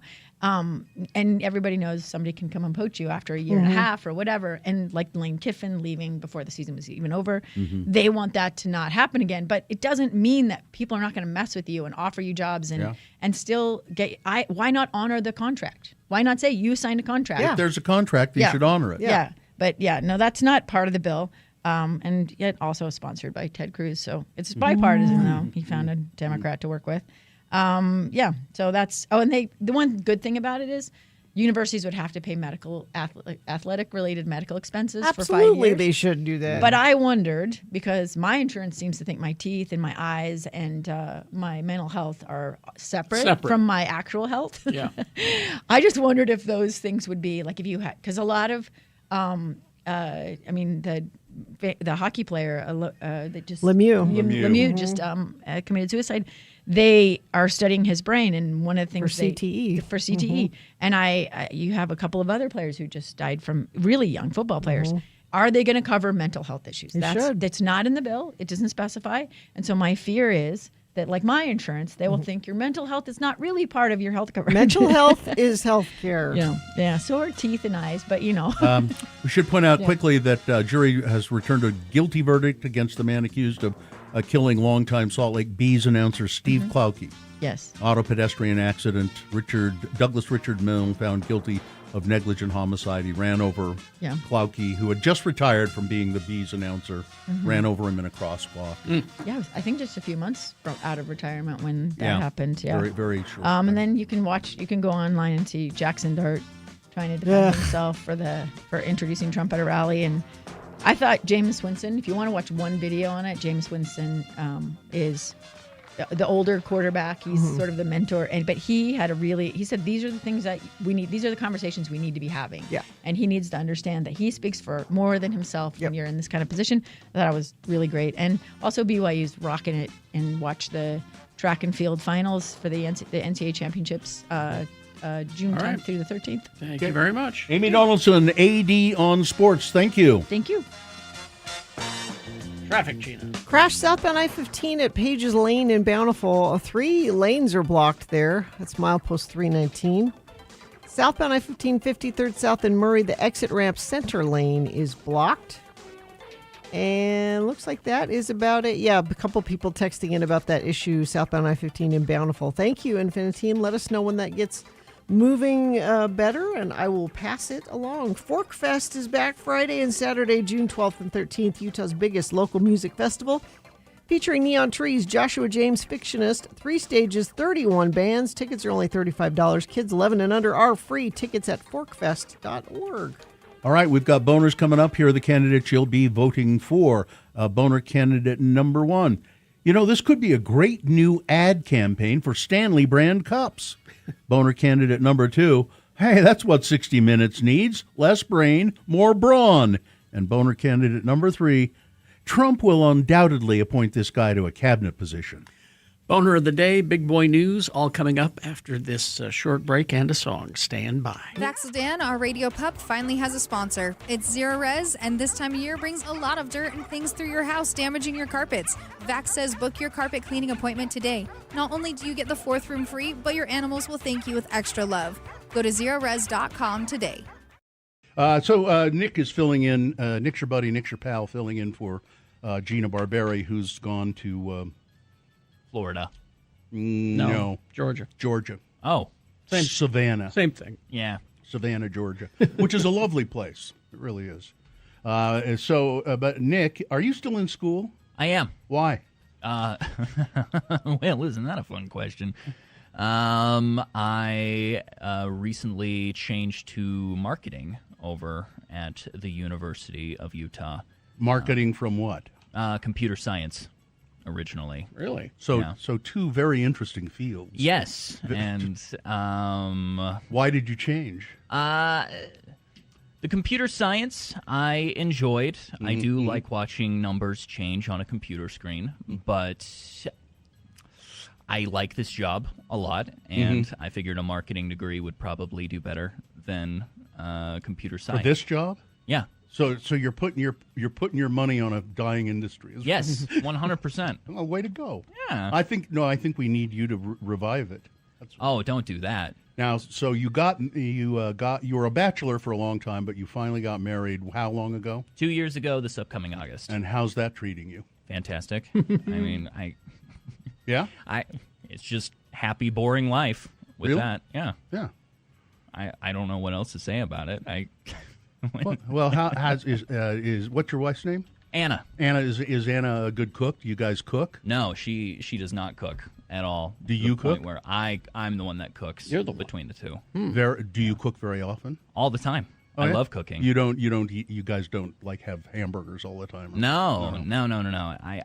I'm not much of a fast food spender in general. Like I don't. You're I don't cheap. I am, but the thing I will throw money at is food. I love a weekend where I can prepare a meal for a few hours. I had good food this weekend. Yeah? I ventured out to a restaurant, which I haven't done very much since the pandemic. Mm-hmm. What kind of food? I went to Arlo, which used to be M's up on Capitol Hill. Okay. And I always liked M's quite a bit. So we go to Arlo, and it's they have a very limited menu. And the way they do it, it's kind of interesting. The way the server said, okay, on the menu, we start. The top of the menu is the small things, and then they get bigger and bigger till the bottom is like a, And there grand were feast. Like a grand feast is the bottom menu. Well, stuff, just or? a big entree of some sort. Yeah. So, for instance, and there are only like 13 items on the menu, the whole thing, and there was at the top bread and butter was the very first thing on the, and and it said, fresh baked bread right here. We make it right here, and possibly it said this way, possibly the best French butter you will ever taste. Well, that's a bold statement. It was pretty damn good, and the bread it comes out in a little cup, and it's done kind of cinnamon roll style, but it's savory bread, not sweet, and it was absolutely delicious. And everything we had was great. What makes French butter French? Probably more fat. Yeah. Probably the way it's prepared, maybe. I don't know. It's just probably got more butter fat in it, more, Well, we just we had a little insurrection party at my house. Not insurrection, indictment party. Party. A little indictment party at our house. I actually had people over. Yeah. And to keeping with the theme of indictment, we had tacos. Because he warned there would be taco trucks on every corner. Oh, that's right. Yeah. If Hillary got elected, there would be taco trucks on every corner, to which we all said, yes. I thought the tacos was a reference to that photo of Cinco de Mayo that he did? Oh, yeah, that too. Yeah. That was a good one. Well, it'll be interesting to see what happens with the Donald tomorrow. It will be a madhouse at the courthouse. Yeah. It will be just, Michael Cohen said, and it will be crazy. And people are all up in arms, or some people are angry about Leslie Stahl interviewing Marjorie Taylor Greene on 60 Minutes. And so when I read about it a little bit, I thought, well, I can see why they might be. But then I heard the clips of her interviewing Marjorie Taylor Greene. I thought she did a great job. Who? Leslie Stahl. She did a great job with it. She was... Well, she kind of let her go instead of pushing back at all. I think she let her say the horrible things she was going to say, and then she started talking about all Democrats are pedophiles and things, and Leslie Stahl looking at her like, huh?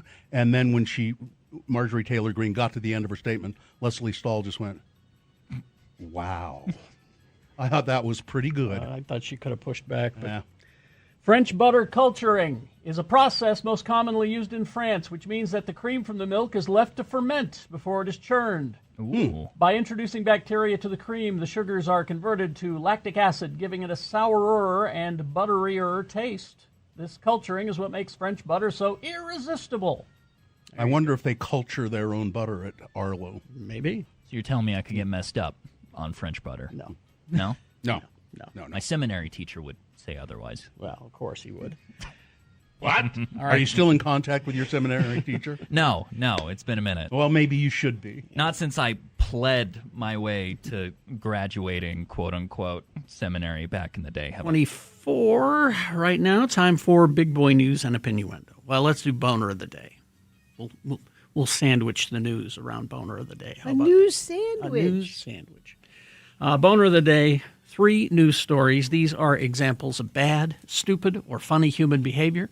And you will decide with your vote of these 3 candidates which one is the worst, which one deserves to be Boner of the Day for today, June 1, 2026. We'll give you 2 candidates now, a third after the news. Once you've heard all 3, then you will vote. And one of you lucky random Boner voters will receive... Can't buy it, gotta win it. Radio from Hell Boner t-shirt. Boner candidate number 1. This could be a great new ad campaign for Stanley brand cups. The story out of Largo, Florida. Ariana Moss entered a pretrial intervention agreement for stealing a coworker's Stanley cup. The Florida woman will complete a shoplifting awareness course and pay fines as part of the 6-month program. The misdemeanor charge will be dismissed upon successful completion. Ms. Moss was arrested after taking a $60 40-ounce insulated tumbler from Highland Recreation Center in Largo, Florida, where she worked as a supervisor. Before the theft, a witness reported Moss as saying, this cup would be great to hold my breast milk. Hey. Surveillance footage captured her concealing the stolen item in her lunchbox before leaving. The PTI agreement states that admitting responsibility is the first step in rehabilitation. Ms. Moss resigned from her position 3 days following the incident and is now prohibited from contacting the recreation center. But I think this could be a great new ad campaign for Stanley brand cups. Oh, it would keep it fresh long. It's not a bad idea. Be great to hold my breast milk. Boner candidate number 1. Here's boner candidate number 2. Yeah, that's what 60 Minutes needs. Less brain, more brawn. CBS News is looking to beef up its 60 Minutes team. Because everybody quit. By replacing Silver Fox Anderson Cooper with Joe Rogan. Not really. Sources said. No. The blockbuster move, first reported in Radar Online, is setting off panic and power plays up and down network corridors. This isn't stunt casting, a television industry insider said. It's strategy. Rogan opens a direct pipeline to the massive MAGA audience that CBS has struggled to reach for years. Rogan reportedly boasts a staggering 11 million listeners a day, and his show, The Joe Rogan Experience, recently expanded its reach by adding the podcast to Apple and other platforms. That could translate into ratings gold, sources said. You bring in Rogan and you immediately gain a core connection to over 50% of the country, a media executive claimed. He speaks to viewers who feel ignored or mocked by legacy media. That could solve the ratings and credibility problems of CBS overnight. That's not going to help your credibility at all. He's not going to do that. No. If you do anything, you give him his own show. A veteran producer warns it's a gamble. Rogan isn't traditional broadcast talent. He's raw, unscripted, polarizing. Oh, and he didn't add here, stupid. Yeah, that's the big part. That could either electrify 60 Minutes or blow it up. How about this? Not a journalist. How about that? I don't think they care. Neither is Barry Weiss, who runs the network. It's so sad because 60 Minutes has been such a stalwart, reliable, great investigative reporting. And so has America. America's been stalwart and reliable and respected. You can tear anything down, you know? Boner candidate number 2. That's what 60 Minutes needs. Less brain, more brawn. Coming up in a moment, boner candidate number 3. Trump will undoubtedly appoint this guy to a cabinet position. Boner candidate number 3 coming up after this. Big boy news and opinioendo brought to you by. At Shriners, the most advanced scoliosis procedures are born. They deliver access to the world's best doctors for nearly every pediatric orthopedic condition. The most amazing care anywhere begins at shrinerschildrens.org. And never forget. The views expressed on X96's Radio from Hell show do not necessarily reflect the opinions of Broadway Media, its management, owners, or advertisers. This program is intended for mature audiences. Parental discretion is advised. Let's all heave a sigh of relief. Tom Hardy was apparently not fired from Paramount Plus series Mobland, despite recent rumors. I don't know how they do it without him. Quote, Tom was not fired. The door is not closed for season 3, and things are being worked through creatively, a production source said. The actor plays gangster Harry D'Souza alongside Pierce Brosnan and Helen Mirren in the Guy Ritchie-produced crime drama. Why have I never watched this? I don't know. It's good. Weird. A report suggests Hardy fell out with co-creator Jez Butterworth and producer David Glosser over creative differences, including Hardy's tardiness, and script rewrite requests. Sources say that Butterworth delivered scripts late and wasn't present on set, making it difficult to address Hardy's suggestions. The thing that you like about Tom Hardy is the thing that makes him Hardy. He's difficult. Yeah. He is a gangster. He is.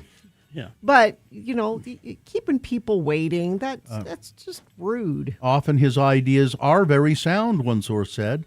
While Hardy's lateness frustrated co-stars, there's no personal friction with Helen Mirren or Pierce Brosnan. Season 2 is wrapped, but hasn't launched, while season 3 is all set for fall production. So there's only been one season so far. You should go. I think you'd like it. Maybe I will dip into it. We'll see. Let's see. Stacey Giles said the last time she saw her stepson alive, he was walking to get into the Jeep near his home. She heard a gunshot, a sound that still haunts her. She often wonders whether her son, Alex Franco, suffered or was scared. I will never get to hear his wonderful laugh again. We always have a piece of our hearts missing and an empty chair, she said. She said Franco loved and protected his brothers and sisters. After hearing statements from Giles along with Franco's mother and grandmother on Wednesday, a judge sentenced 2 boys who admitted to being involved in plans to rob him, one to prison, the other to probation. He was apparently getting into his car, and these 2 guys were going to rob him. They took the Jeep. They took him. 2 days later, his body was discovered in a remote desert area in Utah County with a gunshot wound. And Rohan Sharoon was sentenced to 1 to 15 years in prison for manslaughter, a second-degree felony, and he will spend at least 6 years in prison. The other person, Pedro Alexis Romeo Bustos, was sentenced to 5 years to life for aggravated robbery. This is the 3rd time that Kevin Hively's sailboat has had to be pulled out of the Great Salt Lake Marina. Now, it's not just his sailboat. Everybody's. 24 boats out of the marina because water levels are getting too low. Sailboat owners pooled their resources to hire a crane to get out before the boats got stuck in the mud and started corroding. State Parks, which operates the marina, said that the boat slips can also be damaged by the low water, the fact the water's going down. I'm in 3 feet of water now, but if I stay in, I won't be able to stay through the winter, Hively said. So more boats are expected to be pulled out in the coming months, but access to the lake will not be shut off, said Ali O'Rulian, spokesperson for the Utah State Parks. People can still launch their boats from the boat ramp here at the Great Salt Lake State Park. Also, people can still recreate on the water. You can paddleboard, you can kayak, you can participate in ranger programs, she said. People do a lot of boating on the Great Salt Lake. I guess they must. Some do.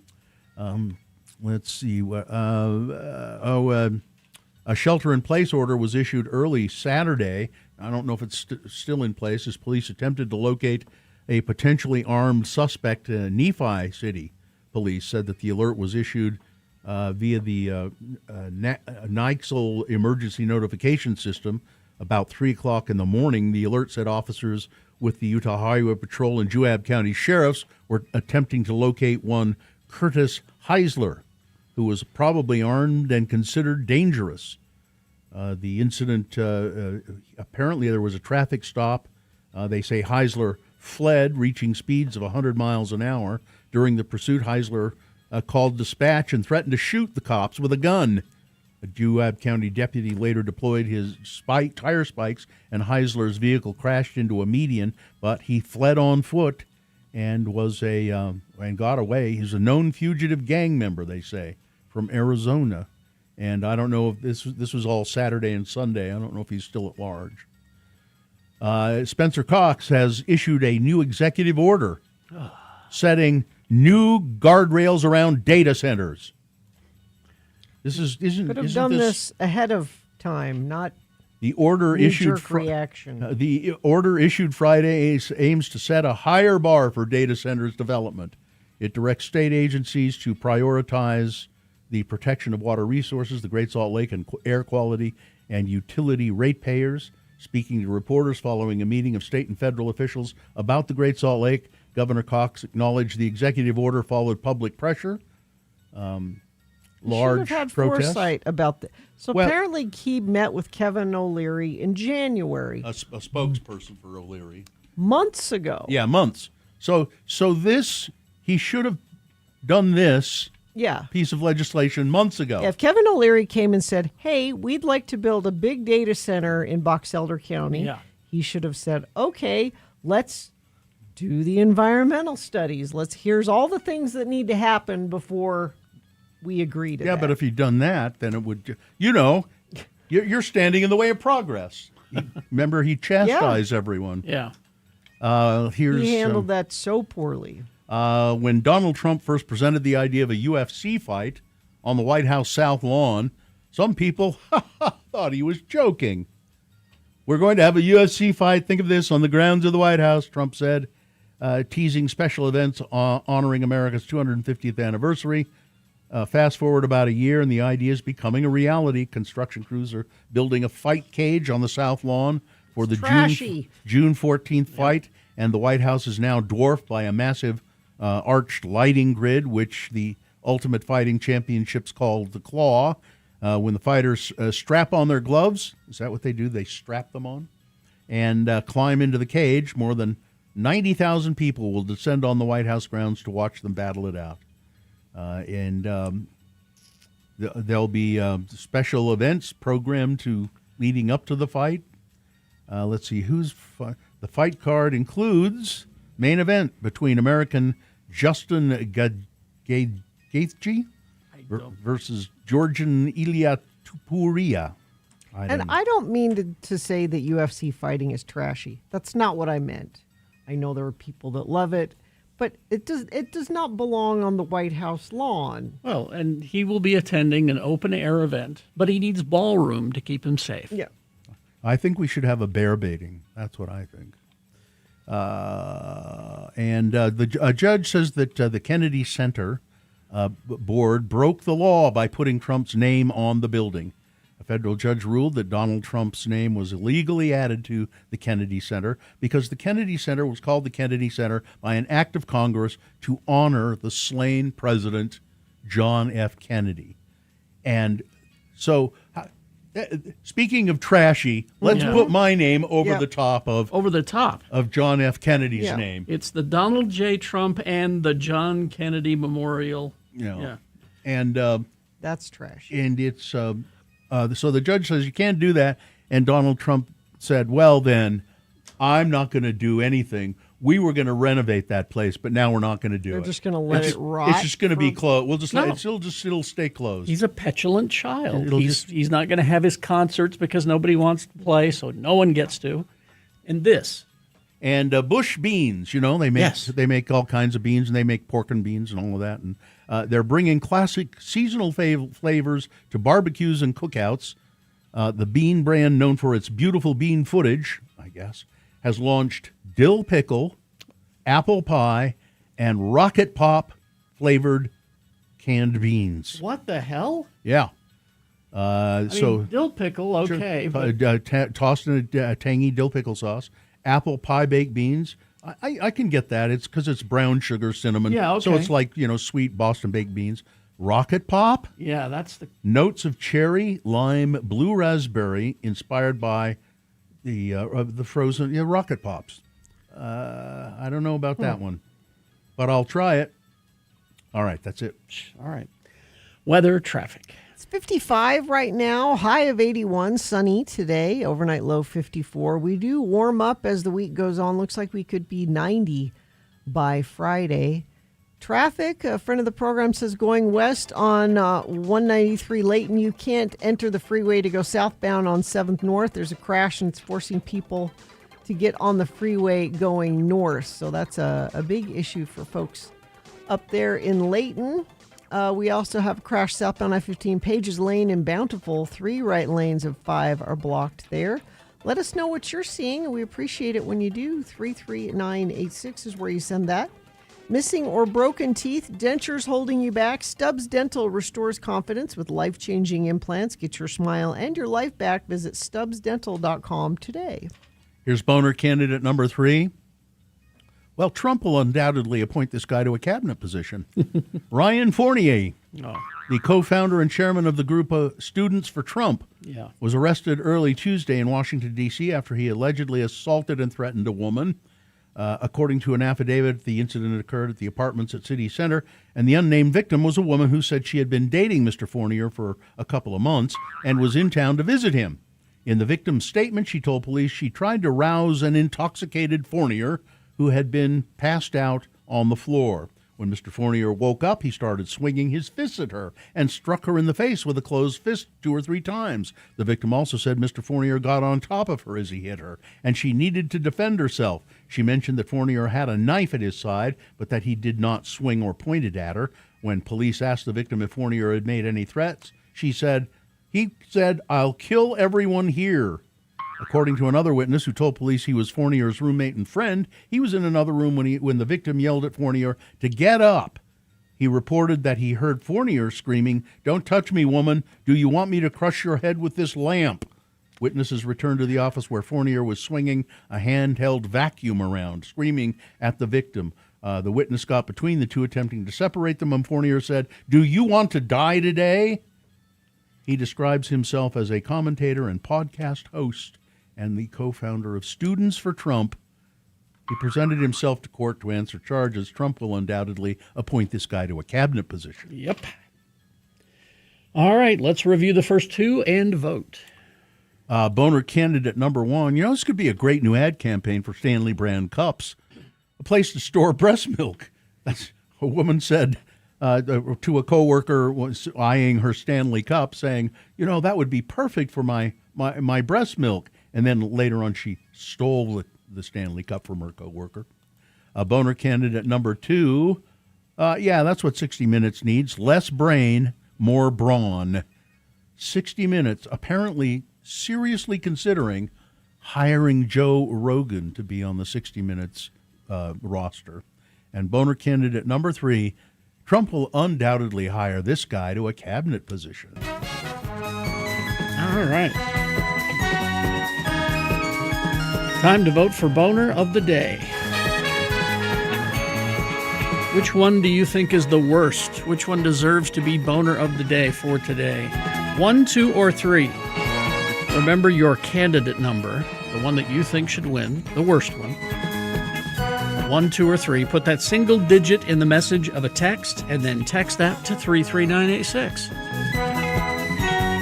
It's easy. Or you can call Katie in the producer's booth. You can talk to her, give her your vote live, 877-602-9696. Or go online, x96.com. Look for the box that says Boners June 1, 2026. Click and vote. And if you don't see that box, refresh your browser. It'll appear. Click and vote. All right, you got less than 3 minutes to get your vote in, so let's go. Got Bill Frost telling us what's on TV this week at 8 o'clock. Beat Gina coming up. More news. All that on the way. Stand by. All right, here we go. Let's get to voting.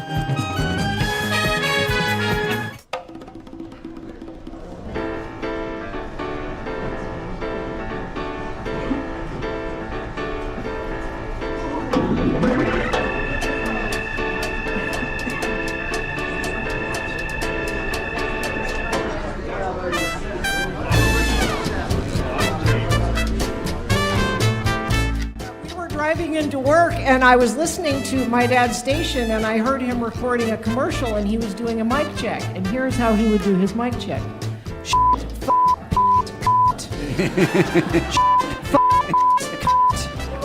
On the radio, all over the air. So in honor of my dad, that is my mic check here for not saying. Yeah.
right, 7:46. Time to award Boner of the Day. And the Boner of the Day is brought to you in part by lamb chops with Greek lemon potatoes and grilled broccolini. And most water heaters have a 6-year lifespan. Don't get caught standing in a cold shower. Save $600 off a new 50-gallon water heater with Larson HVAC and Plumbing. Go to larsonhvac.com/X96. Well, I guess, I thought number 3 would win. The young Republican guy who beat up that, but no. Yeah, Boner candidate number 2. That's just what 60 Minutes needs. Less brain, more brawn. Let's put some beef in there with Joe Rogan. Got your Boner of the Day for today, June 1, 2026. 120 votes. Yeah, now qualified to be Boner of the Week. All right. I heard from my sailor son this weekend. What did you hear? Well, he called me. I don't get to talk to him very often, so it made me very happy when I saw his name pop up on my phone. And we actually heard from another Navy mom this morning for check-ins. She said her daughter is a firefighter on an aircraft carrier, and we were bemoaning the fact that we can't send our kids things because they're not getting their mail. Hello, sailor boy! She said her daughter said that the food situation on the aircraft carrier has not been great, and she said, please send protein bars, which the mom said she did, but she's not getting them. Festus told me that they haven't received mail since February. Wow. And I said, oh, there he is, x96.com/live. He said the shipments of things that would normally be like mail are, munitions and other non-essential items, I guess. So I haven't even tried to send him anything in a while. I put him together a little care package with Carrie Jackson gave me some comic books to put in there, but I've got another stack for him. He hasn't been getting it though, huh? No, not since February. And I just wonder what happens to it. It sits in a warehouse in Virginia, and they say we don't have room. We're shipping more important things than your mail. And I said, so what are things like there? And he said, he's very cagey. I'm like, is everything okay? He's like, yeah. He has to be, right? He's fine. But so he's on an island in the middle of the Indian Ocean where they're staging a lot of stuff because a lot of our bases in the Middle East have been compromised or damaged, so the boats will come in to the island and they restock from what they have on the island. So they get, get low on supplies because they have to put them on the ships and send them out. But he said it was very exciting because they got a shipment of Uncrustables. Oh, yeah.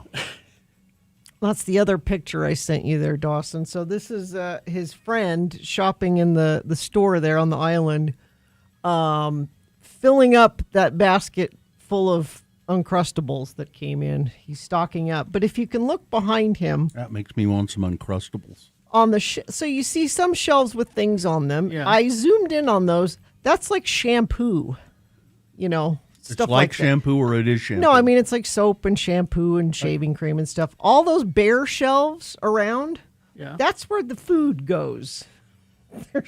They're good on shampoo, but for food. Well, most of them have shaved their heads anyway. Yeah, that's true. I'm gonna have to call back that shipment of shampoo I was sending off.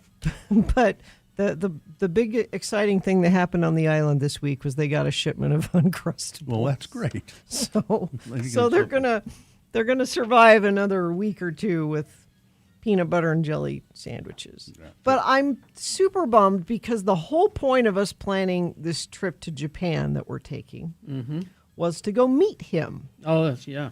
Because he said, because we said we'd love to see you. We haven't seen you for months. And he said, if you can get yourself to Japan, I can meet you there. Great. So we planned a trip.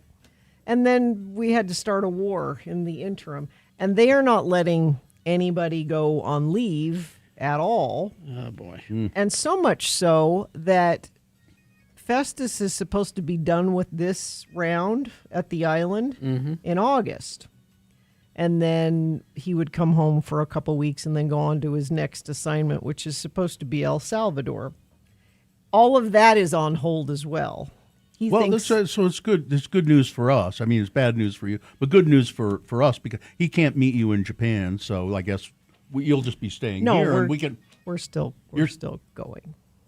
We're going. Oh, well, and his superior officer said, if by some miracle this war ends between now and then, you have my permission to go. Not gonna but happen.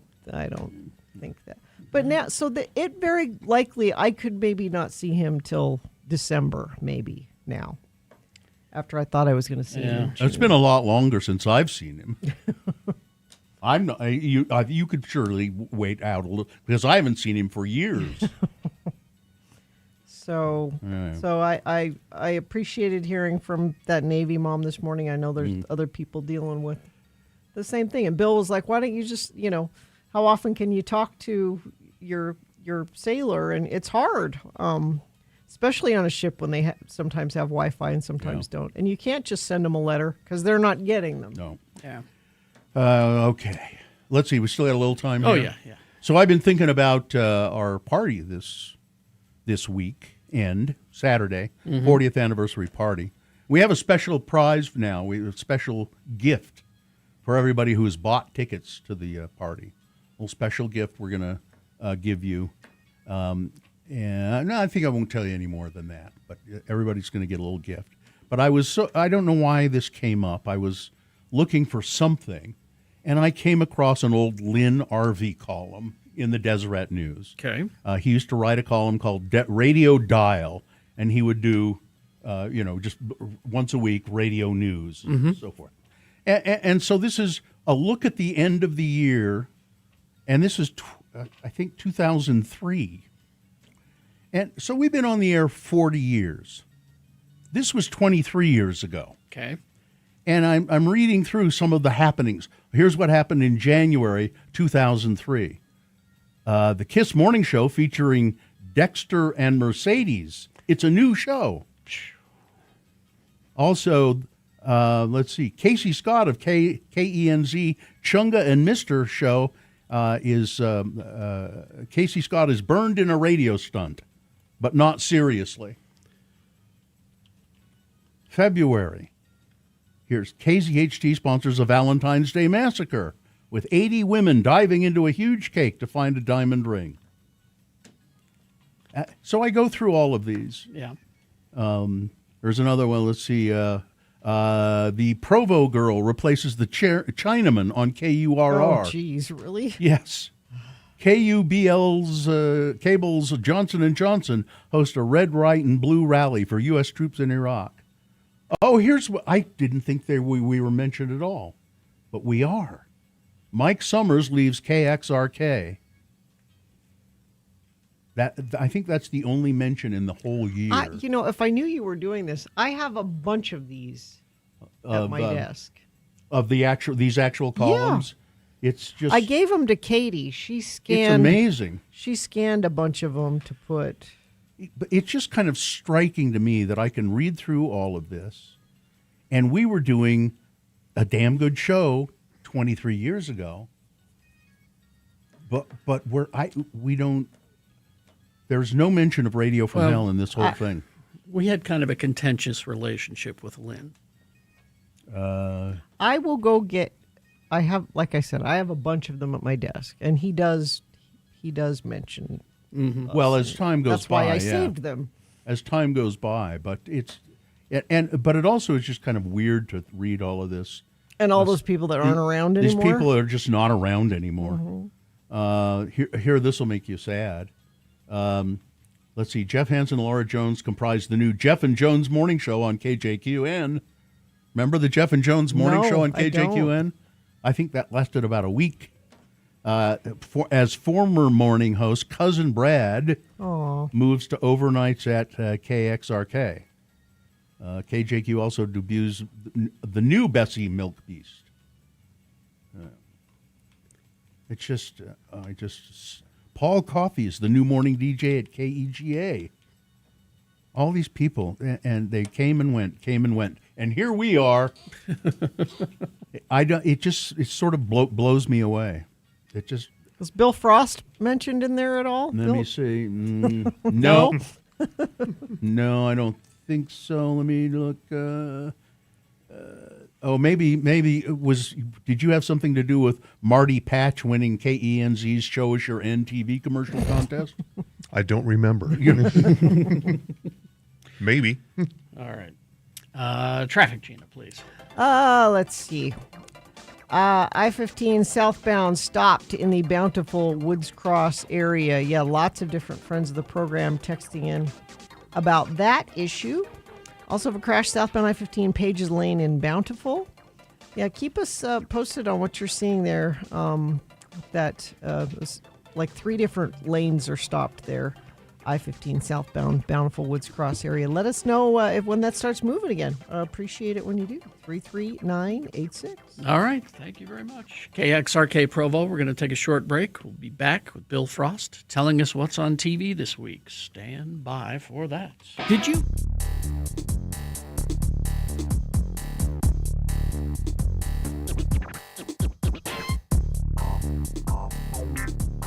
Well, I have a story for Gina to begin the news. I'm ready.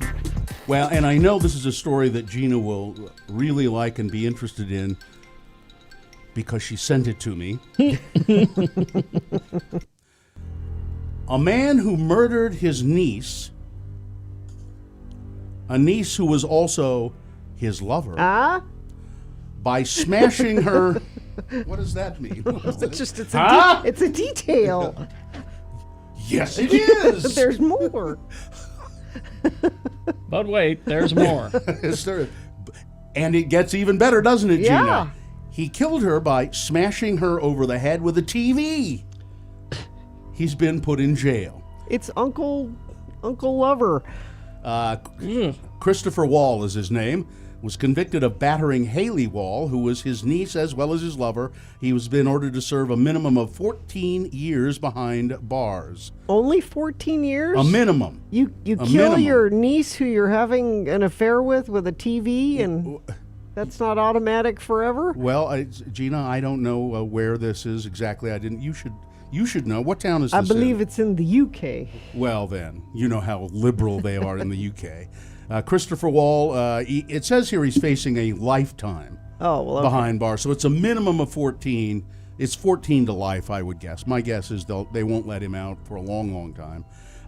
She was found with a bloody head outside a supermarket in Bournemouth after being battered by Mr. Wall. Before she slipped out of consciousness, she was able to tell emergency crews her name and address and that her partner had beaten her. When police visited the home, they found signs of a disturbance on the second floor, including a door on the landing that was knocked off its frame and 2 long dark hairs embedded in a crack hallway up the door with a number of blood spots.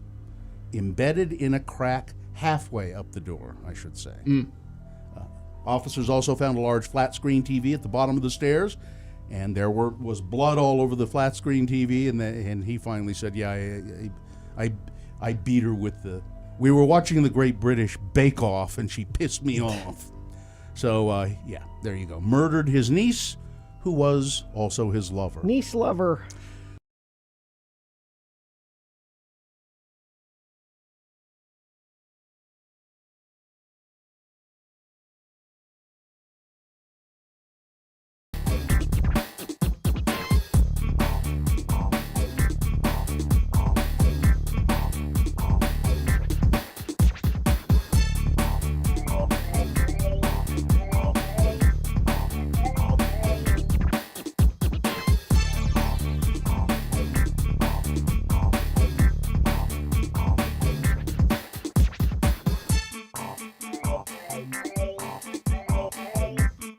Beth, who can't get into her hotel room in Cottonwood. In Cottonwood? Her key's not working in Cottonwood. Oh, I hate it when that happens. Mm-hmm. Those electronic keys. Cottonwood.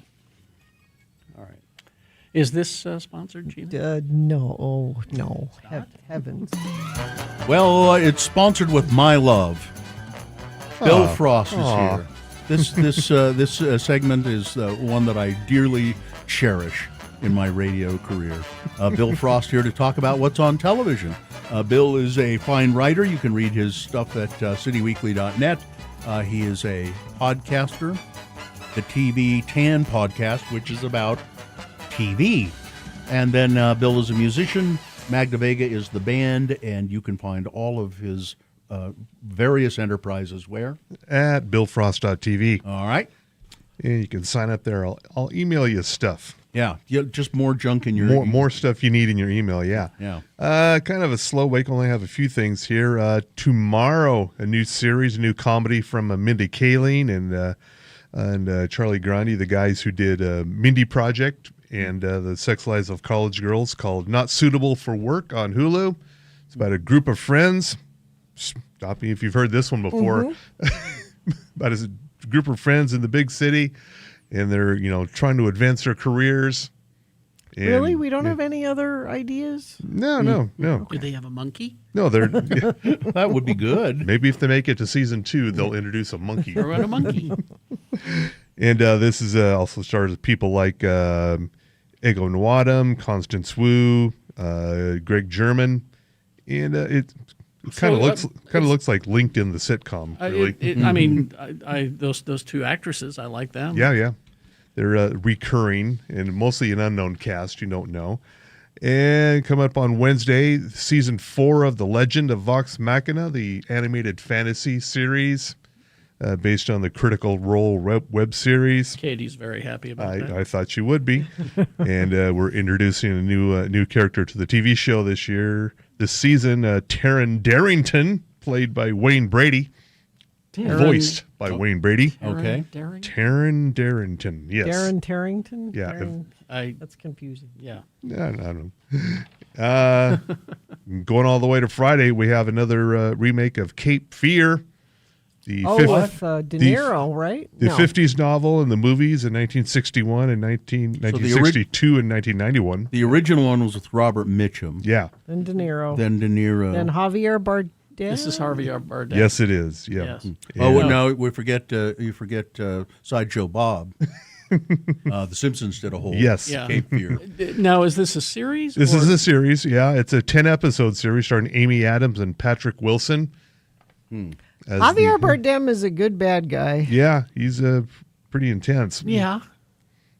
Wondering why you need 10 episodes. Frank Cady. Isn't that the character's name? Max Cady. Max Cady. Yes. Yeah. And also that's on Friday on Apple TV. Also on Friday was it De Niro in that movie who tagged along with them by having himself drug underneath their car? Yeah. God. Yeah. Okay. Yeah. Also on Friday on Netflix, Office Romance, a very boringly titled rom-com with a J-Lo. Oh, this looks terrible. And Brett Goldstein from Ted Lasso and Shrinking. I'll bet there's a lot of chemistry not there. No, I've seen little clips of this. It looks just awful. Yeah. Zero chemistry. Jennifer Lopez plays the CEO of an airline. Oh, well, that tracks. Right away. And Brett Goldstein is one of her employees, and an Office Romance starts up. Yeah. It just looks awful. We could have called this Love Flight. Could have called it Up in the Air. Could have been Mile High J-Lo. No. Office Romance. You'll forget that by the time I leave here. Yeah, that's a terrible title. Yes. I'll forget what by the time you leave here. Exactly, yes. That's on Friday on Netflix. Also on Sunday, if you've been watching Interview with the Vampire series on AMC, I have. When it comes back for season 3, it'll be known as The Vampire Lestat. This is his rock star phase. Yes, it is. And I haven't seen this yet, but I always assume that the music is going to be terrible whenever they try to portray a rock band on the TV show. Yeah. It sounds like something from 30 years ago, which cycles around. Maybe it'll cycle back around again. I don't know. It is canon, by the way. Yeah, it is. Yeah, I've heard some of the songs, and they're okay. Okay, yeah. Speaking of vampires, but not TV, Gina, did you know that there is a Broadway show right now, a musical, that's been nominated for many, many Tony Awards? It's The Lost Boys. Yes, I did know that. I had not heard of that until I just read about it this weekend. Speaking of which, the Tony Awards are on Sunday on CBS, hosted by Pink. Okay. Has Pink been in it? The singer Pink. Been in it? I don't know. I think she did she might have done a Broadway, like a residency a celebrity kind of thing. Must have done something. Stunt casting for something. Yeah. And that's it for the news stuff this week. And still enjoying Widow's Bay on Apple TV. Oh, yeah. Yeah, very much. And I'm really enjoying The Burrows. The Burrows? Yeah. It's those actors are all really good. I particularly like the young guy who plays the guy who runs the place, the Burrows. He's just so Yeah, it's a retirement community versus possibly alien force. Yeah. Yeah. They just announced that Euphoria is done. Yeah, if you saw last night's episode, Didn't they kill off everybody? Not everybody. Oh, not everybody. They should have killed off everybody. Yeah, but they're done with that. I'm still waiting for the series finale when they do actually kill everybody off. And speaking of which, I was getting angry at the series finale of Hacks. I was getting very angry. Oh. And then were you okay? And then I was okay. All right. They turned around into a happy ending. Yes. I haven't gotten to the final of that yet. That was a great season. And Hannah Einbinder, anything that she does, she'll go on and do other things. She is terrific. Are they not doing any more after no, this? That's it. Nope, that's this is the final one. And then How to Get to Heaven from Belfast, I think it's called. Mm-hmm. Yeah. Oh. It's it's a wacky Irish detective shows with murders, and Yeah. when you think it's going one way, it goes another, and The lighthearted murder genre. the lighthearted Irish murder Yes. drama It genre. is House of the Dragon back? Couple of weeks. We're now in June, so yeah, a couple of weeks. Yeah. Okay. Yeah. Because we finished The Pit, so we need a new. I We need a couldn't- new city show. I couldn't stand the House of the Dragon. The first season was sort of okay, but then it's just I don't like any of those people. Well, no, I don't either. But we need a city show. Well, the final season of The Bear is coming up in a few weeks. That should be done. That should be done. That one-off, the prequel. Oh, with John Yeah, Bernthal and Yeah. not good. You didn't like it? I mean, Bernthal's chewing up the scenery. Yeah. And, I thought it was okay. yeah, it was all right. But you got the Punisher for that. Yeah, he's doing it there too. Yeah. Well, that's it, huh? Yeah. Because we got a few minutes here. All right. Well, let's talk to us about Mobland a little bit. Mobland. Tom Hardy. Yeah, Tom Hardy's not coming back for the third season. Well, apparently he is. They just announced that he is coming back. So with that, they've worked things out apparently.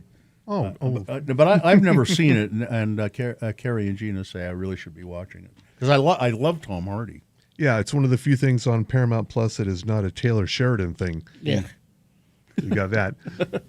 And also about the Dutton Ranch is like, predictably, it opened really big.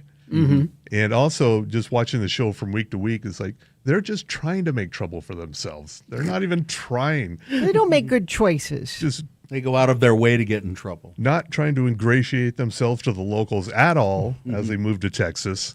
We don't have to. We're the Duttons. You can see why nobody likes them. Yeah, and I think I'm gonna not go there. Don't to Texas? No, well, not Texas, but Yeah, I think I'm not either. gonna watch this. Yeah. Yeah. I told you should be watching Battlestar Galactica. It's on your Paramount Plus There you now. go. Yeah. Or- and Gina, I will remind you that Carrie's been telling you that for about 15 years. 15 years. At least, yeah. It's on your Paramount Okay. Plus now. I am watching a thing called Battlestar Reactica. Ooh, okay. Which is Katie Sackhoff and her husband, who's Oh, yeah. and they've never watched the show, I don't know why, but they've just never watched the show. So it's not a rewatch; it's a first watch. No, it's their first watch. Yeah, okay. And so they're sitting there watching it together, and Katie Sackhoff keeps talking about how handsome Apollo is. Oh, he's so handsome, isn't he handsome? And I'm like, your husband is sitting right there. No, he agrees. He thinks he's handsome too. Well, as long as she puts in there, well, he's not handsome anymore. He used to be so handsome. Yeah. Look at that. When we filmed this, he was handsome. Oh, he's so handsome. Anyway, Just remember, watch the movies before the series. the miniseries. The minis, yeah. Yeah. Okay. You have to watch them in that order. Yes. All right, that's it. BillFrost.tv. Look for him there. Yes. Thank you, as always, for coming in. Okay. Thanks. Thank you very much.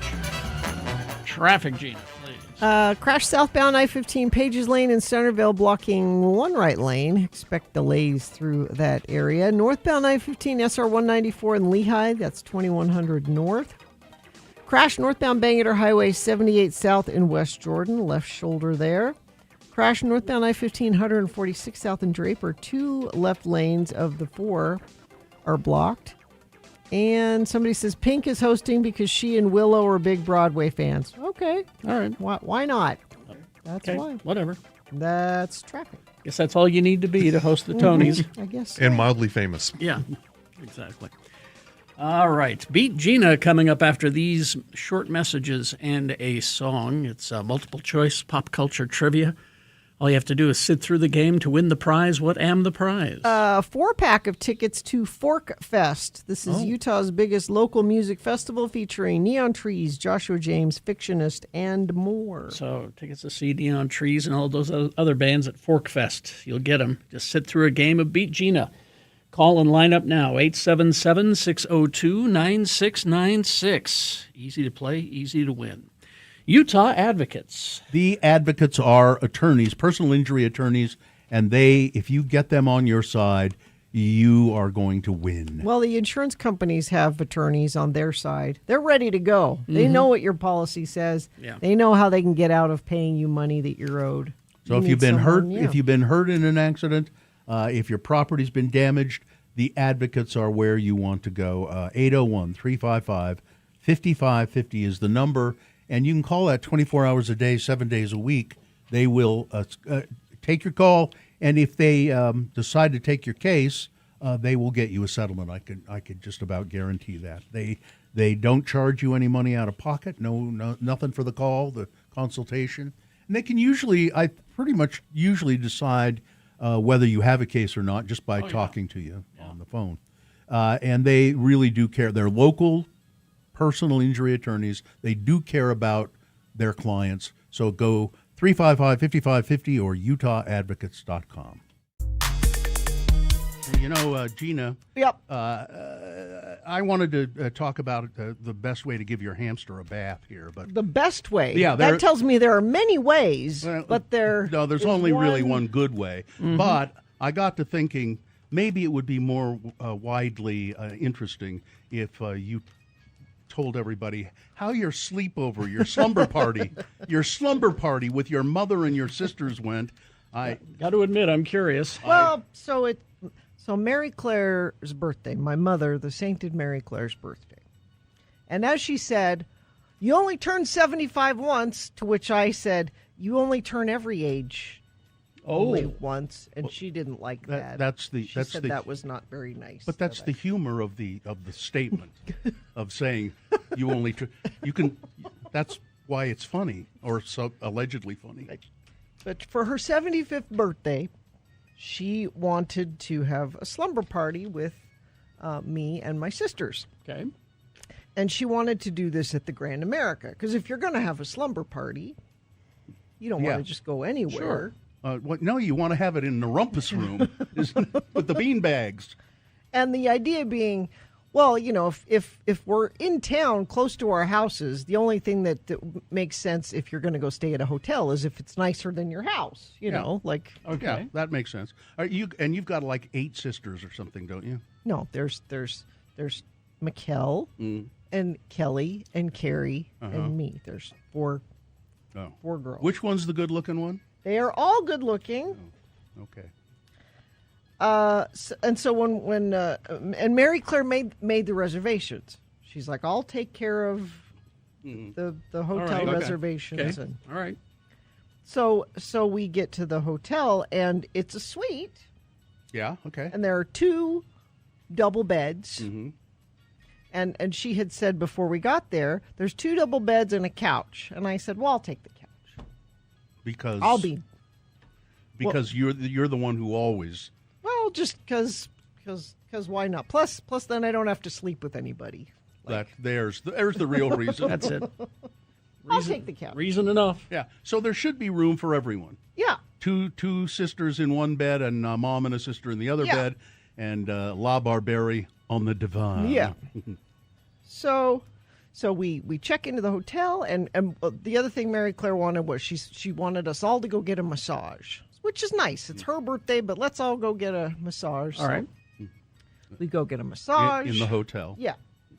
We go out to dinner. We went to Cafe Molise, which was great. And we get back to the hotel, and we have cake in the room and champagne. She didn't have champagne, but we had champagne for the rest of us, and we're getting ready for bed.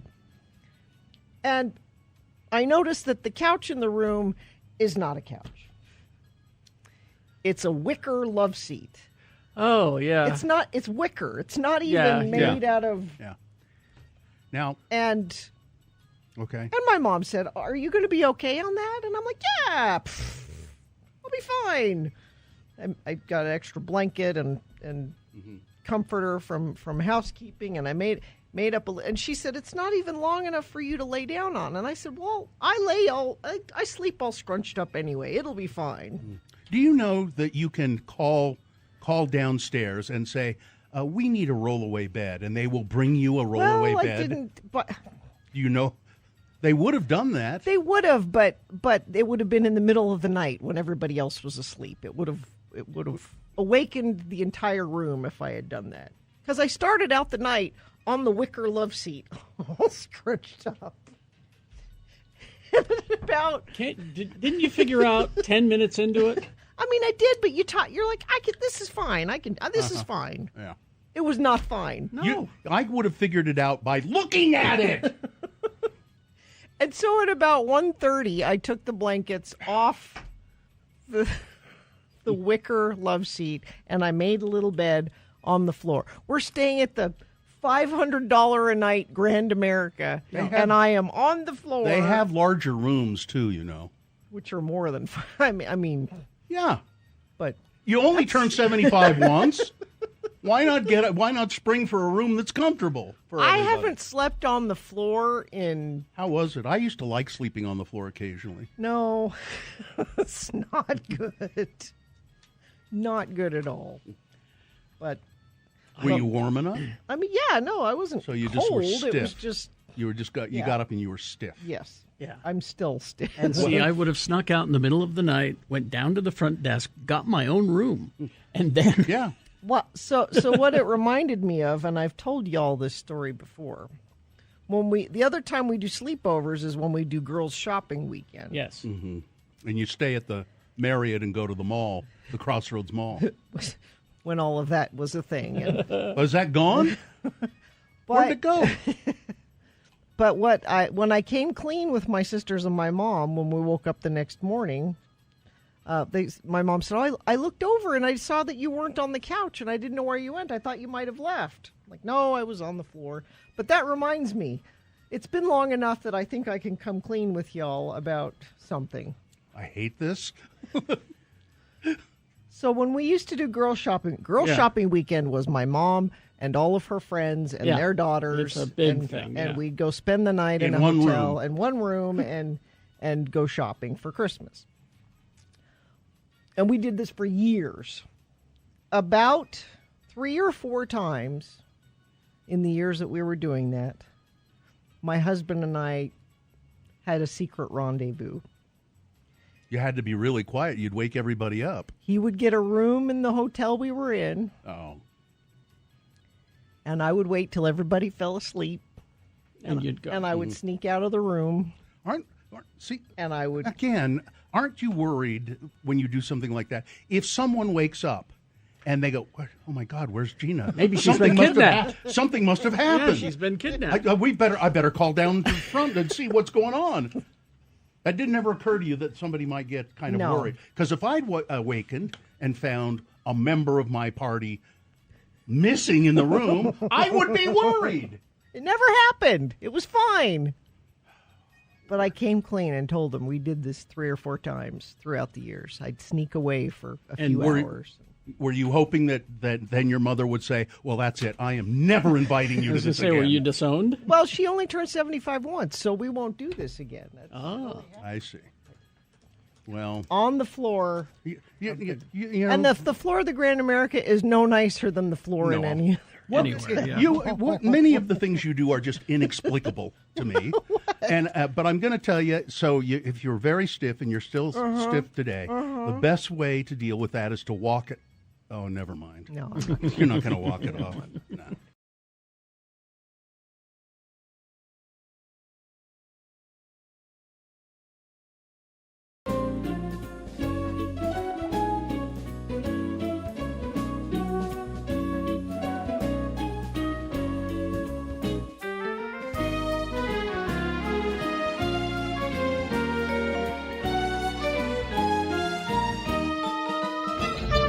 Well, that music means it's time for Beat Gina.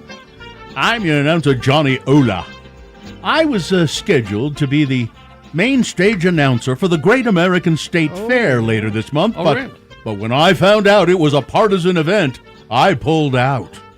We'll get to our contest in just a moment, but first this. Hey kids, it's not too late to be thinking about summer fun. Ask Mom and Dad to buy the Slip and Slide from Whammo. It's a cool, refreshing sport. Just hook the Slip and Slide up to a garden hose and turn on a trickle of water. It's easy. It's fun. Just run and slide. It's crazy. People scoot like seals. You glide for miles and miles on a cushion of water. Water jets run the full length of the Slip and Slide super fast water sliding surface. Have slip and slide competitions with your friends. Go for distance. Use some milk cartons and body bowl for points. The slip and slide includes a water slide, 2 anchors, and 2 repair patches. Yes. Don't wait. Get yours today. The Slip and Slide from Whammo. What have you got to lose? Well, it never worked quite as well as. And it hurt like hell. Yeah. I don't know what. Look at the video we're running right now. These children are having loads of wet fun. And now, he was the Slip and Slide champ of his neighborhood 10 times in a row.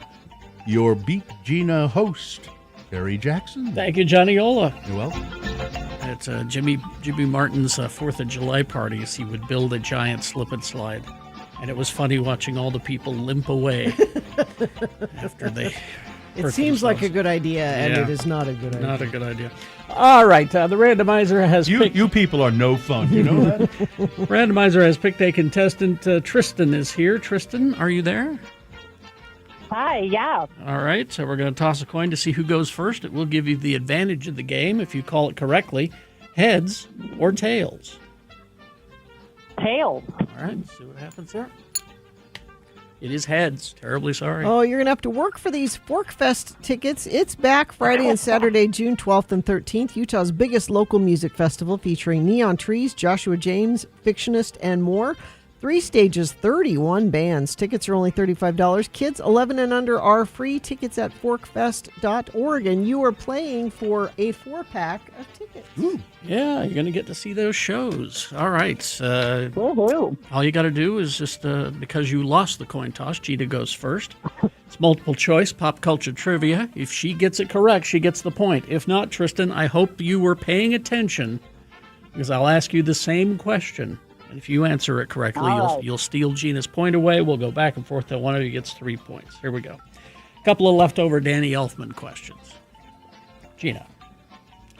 Danny Elfman plays Bone Jangles, the jazzy skeleton, in what movie?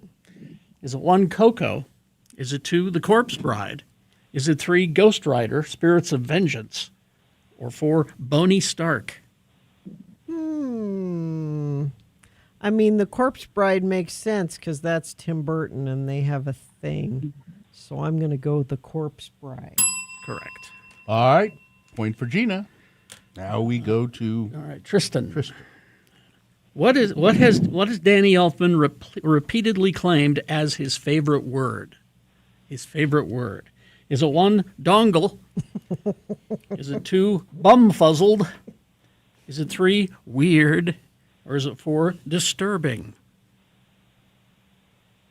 I'm going to go with disturbing. You would, yeah. Oh, Because I made you do that. Well, and weird seemed too obvious, but it must be weird. Weird is correct. Well, that's 2 for Gina, and Gina controls the question. Wow. Just may be out of here quick. All right. Guardians of the Galaxy. Okay. The first Guardians of the Galaxy movie. What does Quill give Yondu after destroying Ronan? Okay. Is it 1, a Pac-Man Pez dispenser? Is it 2, a troll doll? Is it 3, $1 million? Or was it 4, a Laurel and hearty handshake? I don't know why that makes me laugh every time. Troll doll. Troll doll. And that's it. That's the game right there. Oh, Sorry, that was Tristan. too. Oh, you barely had time to have any fun with that. That'll never do. We need you to have some fun. So even though I beat you, why don't I give you these Sport Fest tickets anyway? Aw, thank you so much. All right, hang on the line. We'll tell you how to get those. All right, listen, I've got to be slip sliding away. Okay, thank you. All right. Big boy news and opinioendo now, brought to you by. The grimdark future of the 41st millennium is shaking with new releases for Warhammer 40k. Protect the Imperium from large threats with the new Imperial Night Destroyer, or serve the forces of chaos with the new Iron Warriors Combat Patrol. More available at Haster Games. And never forget, The views expressed on X96's Radio from Hell show do not necessarily reflect the opinions of Broadway Media, its management, owners, or advertisers. This program is intended for mature audiences. Parental discretion is advised. Oh. Soundgarden guitarist Kim Thale has shared the devastating moment he discovered Chris Cornell's death in his upcoming biography, A Screaming Life, Into the Super Unknown with Soundgarden and Beyond. That'll be released later this week, I think. Well, June 9th. Hours after performing at Detroit's Fox Theater, May 17, 2017, Mr. Thale was traveling to Columbus when drummer Matt Cameron called with disturbing news. Kim, I'm reading a lot of weird ass on the internet, Cameron said. Somebody posted rest in peace Chris Cornell on my Facebook page. Initially believing it was an internet hoax, the band soon learned that Cornell had died by suicide. I just didn't see it coming, Thale writes, expressing regret about missing any potential warning signs. The thing that hurts me the most is to be a close friend and a colleague and to not have read things that perhaps in retrospect I should have. That's often the feeling of people who are left behind when somebody close to them dies by suicide. A campaign staffer was arrested early Sunday morning at a Draper hotel after witnesses told police he assaulted fellow employees at an outdoor cookout. Booking documents filed by Draper police show that Eduardo Folk was arrested for assault, public intoxication, and disorderly conduct. The investigation began around 2:30 in the morning when officers were dispatched to the Live Away Suites. That's way out there in the south part of the valley. Upon making contact, the responding officer said Mr. Folk appeared to be intoxicated and was argumentative. As officers began to obtain information, Mr. Folk repeatedly tried to interrupt and move toward one of the witnesses. As Mr. Folk continued to remain uncooperative, he was eventually taken into custody with much protest.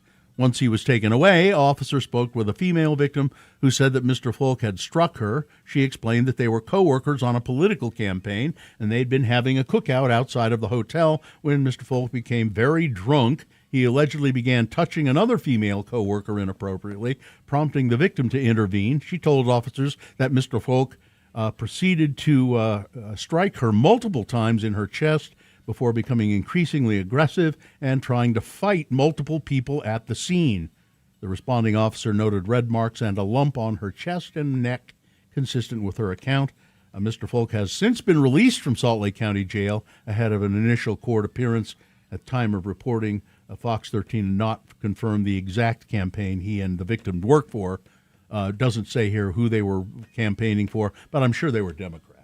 They had to be Democrats for carrying on like that.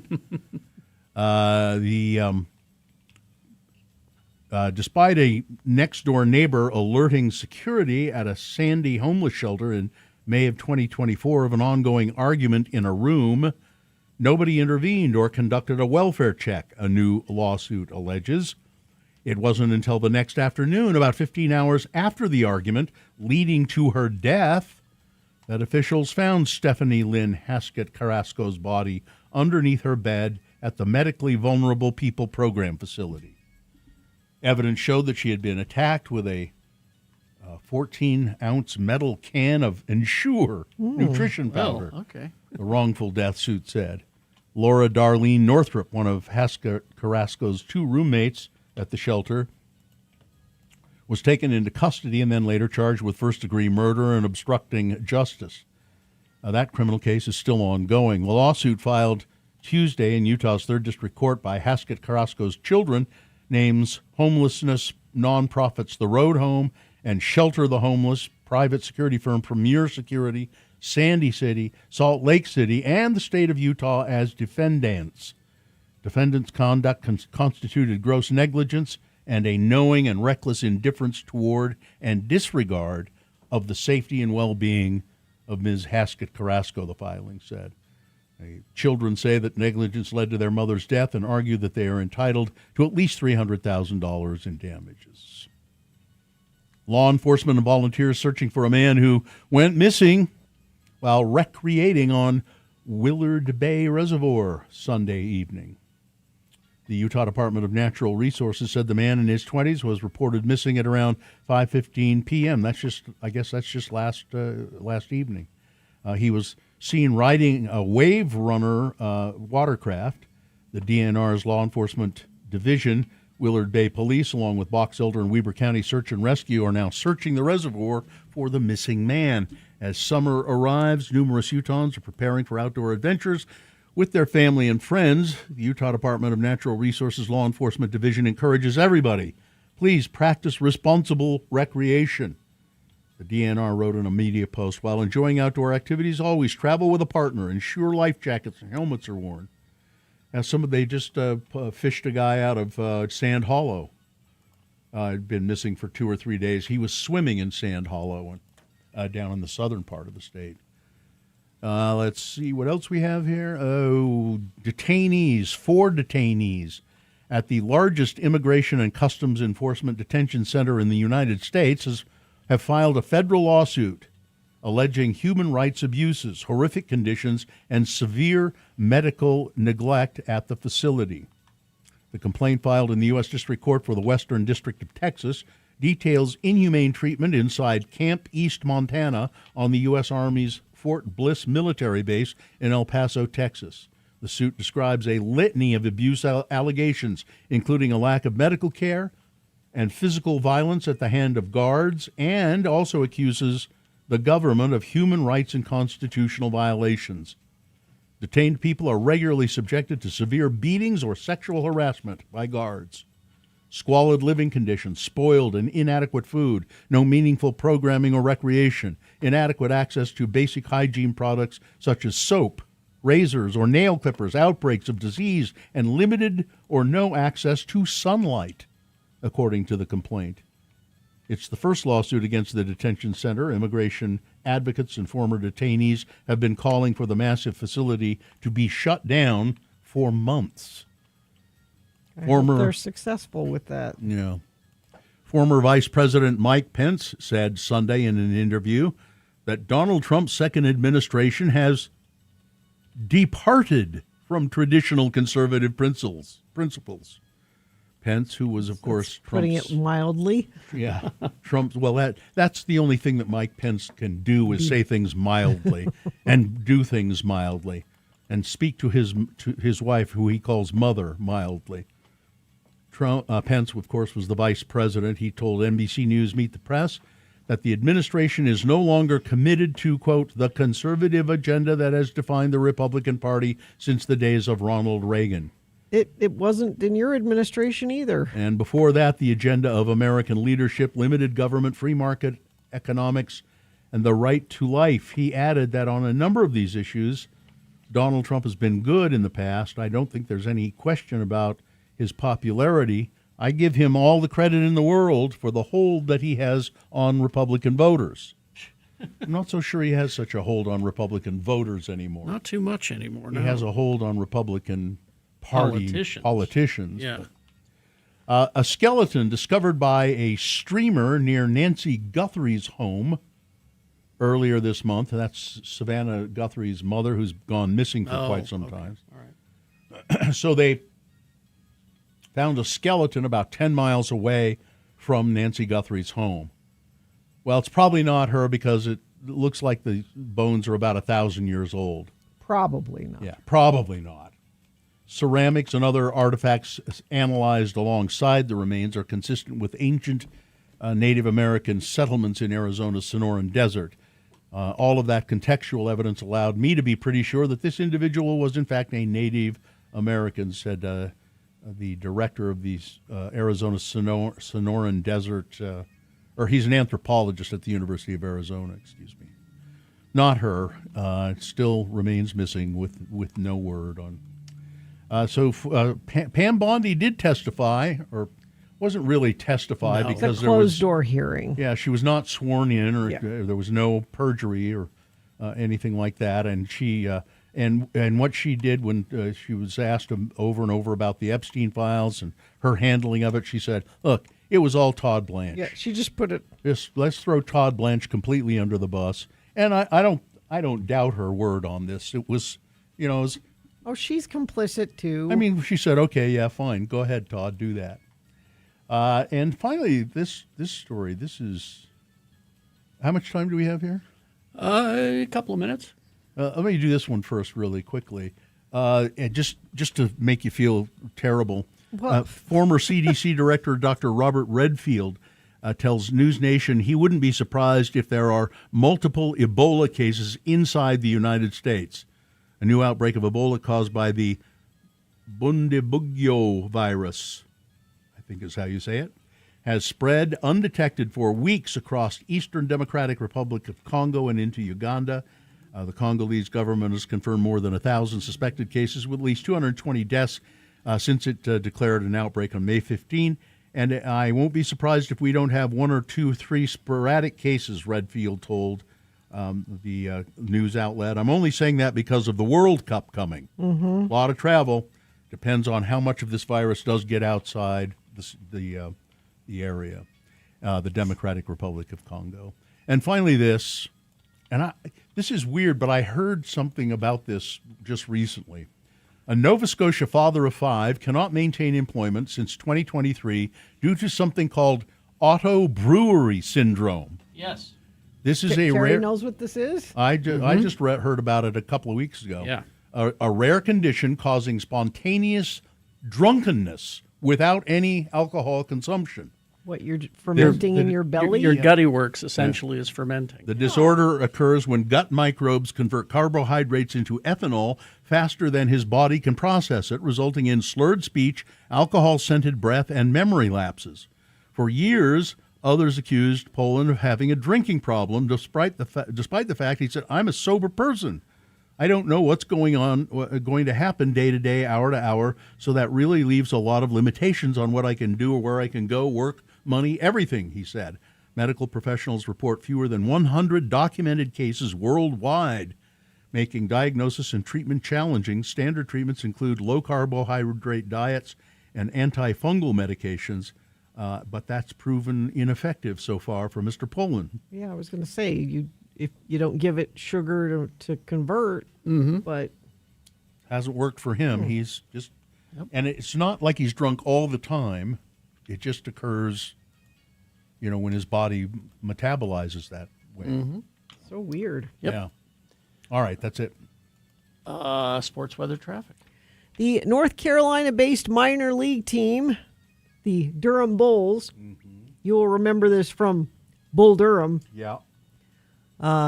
They joined forces with local radio station Mix 101.5 to host 9 weddings in 9 innings against the backdrop of the home team's game against the Nashville Sounds. More than 3,700 spectators unknowingly became witnesses to the 9 couple ceremonies, which were either weddings or vow renewals. The whimsical weddings fueled a vibrant energy at the Durham Bulls Athletic Park, despite the home team's 10-2 loss. I don't think Kevin Costner was there, but Oh. But how about Susan Sarandon? I don't think she was there either, or Tim Robbins, Oh. or or Robert Wool. He was in that too. There you go. I love that movie. Okay. In the NBA, you have your final set. It's the Knicks and the Spurs. Looks like first game is on Wednesday at 6:30. And hockey, we've got that set also. You've got the Golden Knights and the Hurricanes. Their first game tomorrow at 6 p.m. That's your sports. Weather, nice and sunny today, 81 for a high. It's 61 right now. Overnight low 54. We go mid-80s for the middle part of the week. We could be 90, looks like, by Thursday or Friday. Traffic, friend of the program says, huge accident 31st South and Bangor affecting all lanes of traffic. And UDOT is agreeing with you on that. All lanes affected. Southbound Bangor Highway 31st South in West Valley. Crash northbound I-15 146 South in Draper. That's off to the right shoulder. We have a crash northbound Bangor Highway 41st South. This is a different part of Bangor that's having issues there. Let's see. Anything else? No, but if you see something, please text us and let us know. We appreciate it when you share what you're seeing out on the roads. If it's safe for you to text, 33986. Let's see. Most water heaters only have a 6-year lifespan. Don't get caught standing in a cold shower. Save $600 off a new 50-gallon water heater with Larson HVAC and Plumbing. Visit larsonhvac.com/X96. All right. It's got a little geek news for you coming up. Also, the Boner recap game just after 9 o'clock. Stand by for both of those. Listen. On Qatar Air, and man, I was in economy class, but there was plenty of room. Oh, that's nice. Great meal service, very attentive, clean, huge. It was a huge plane. That was like ANA, and we had metal utensils for our meal, and our meal was good. Yeah, yep. So I just got texted. It's 10 hours from Seattle to Seoul. You didn't want to know. I didn't want to know. See, that's when you have Lord of the Rings and you just have all 3 of them. Oh, yeah. And that's good, yeah. I'd be all for it. Lord of the Rings, The Hobbit, Harry Potter, those are all you need. Well, you could do the whole flight that way. Exactly. Have a safe flight and try and have a good time. And Carrie's going to be checking in with us periodically. Yes. And it'll be good because it'll be nighttime there, so he will be having we're cocktails. We're going to get drunk Carrie on the air. Oh, yeah. In Seoul, it's the soju capital of the world. I'm going to be, by the time you speak to me, I will be. I nearly said a bad word. I will be snockered. Good job. You said you were going to say S-faced, weren't you? Yep. Yes, I was. You can sure. I just say faced. I'm going to get faced. Faced is good. That's good. And he's faced. Yeah. The only hard part of this trip was finding somebody to stay at my house the whole time. Yeah. And luckily we got that taken care of. Although still, Hudson knew as soon as the suitcases appeared. Hudson knew. Oh yeah. Yeah. Did he try crawling in the suitcase? Yeah, he was trying. He was freaking out. Oh, sweetheart. Well, look, Carrie. I kind of feel sorry for the person staying at my house. Oh, no. It'll be a bundle of nerves for days. Carrie, try and have a good time. I will. So people might be curious why you're going to South Korea. Part of it is family obligations and that sort of thing. But you like South Korea. I've heard you say you like it quite a bit. Oh, I do. I like Tokyo and South Korea a lot. Yeah, we're going to South Korea because Sue's oldest brother lives there. Yeah. Still stayed there. And so we're going to go and see him, and then we're bringing the rest of the family with us. We're all meeting in Seoul, so it's like a big family reunion for them. And And I'll be the lone white guy standing around looking awkward. I wish He's I the could. meme from Pulp Fiction. I wish I could be a fly on the wall and just Just see what it see would be some like. of that. It'd be, I'll give you play-by-play when I get back. okay. All right. Please be careful though. We We'll- love you. We'll miss Have you. fun. All right, I'm going to go have a bowl of cereal before the plane. Okay. Do it. It's a great substitute for booze, I suppose. Bye, Carrie. Yeah. See you Bye-bye. later.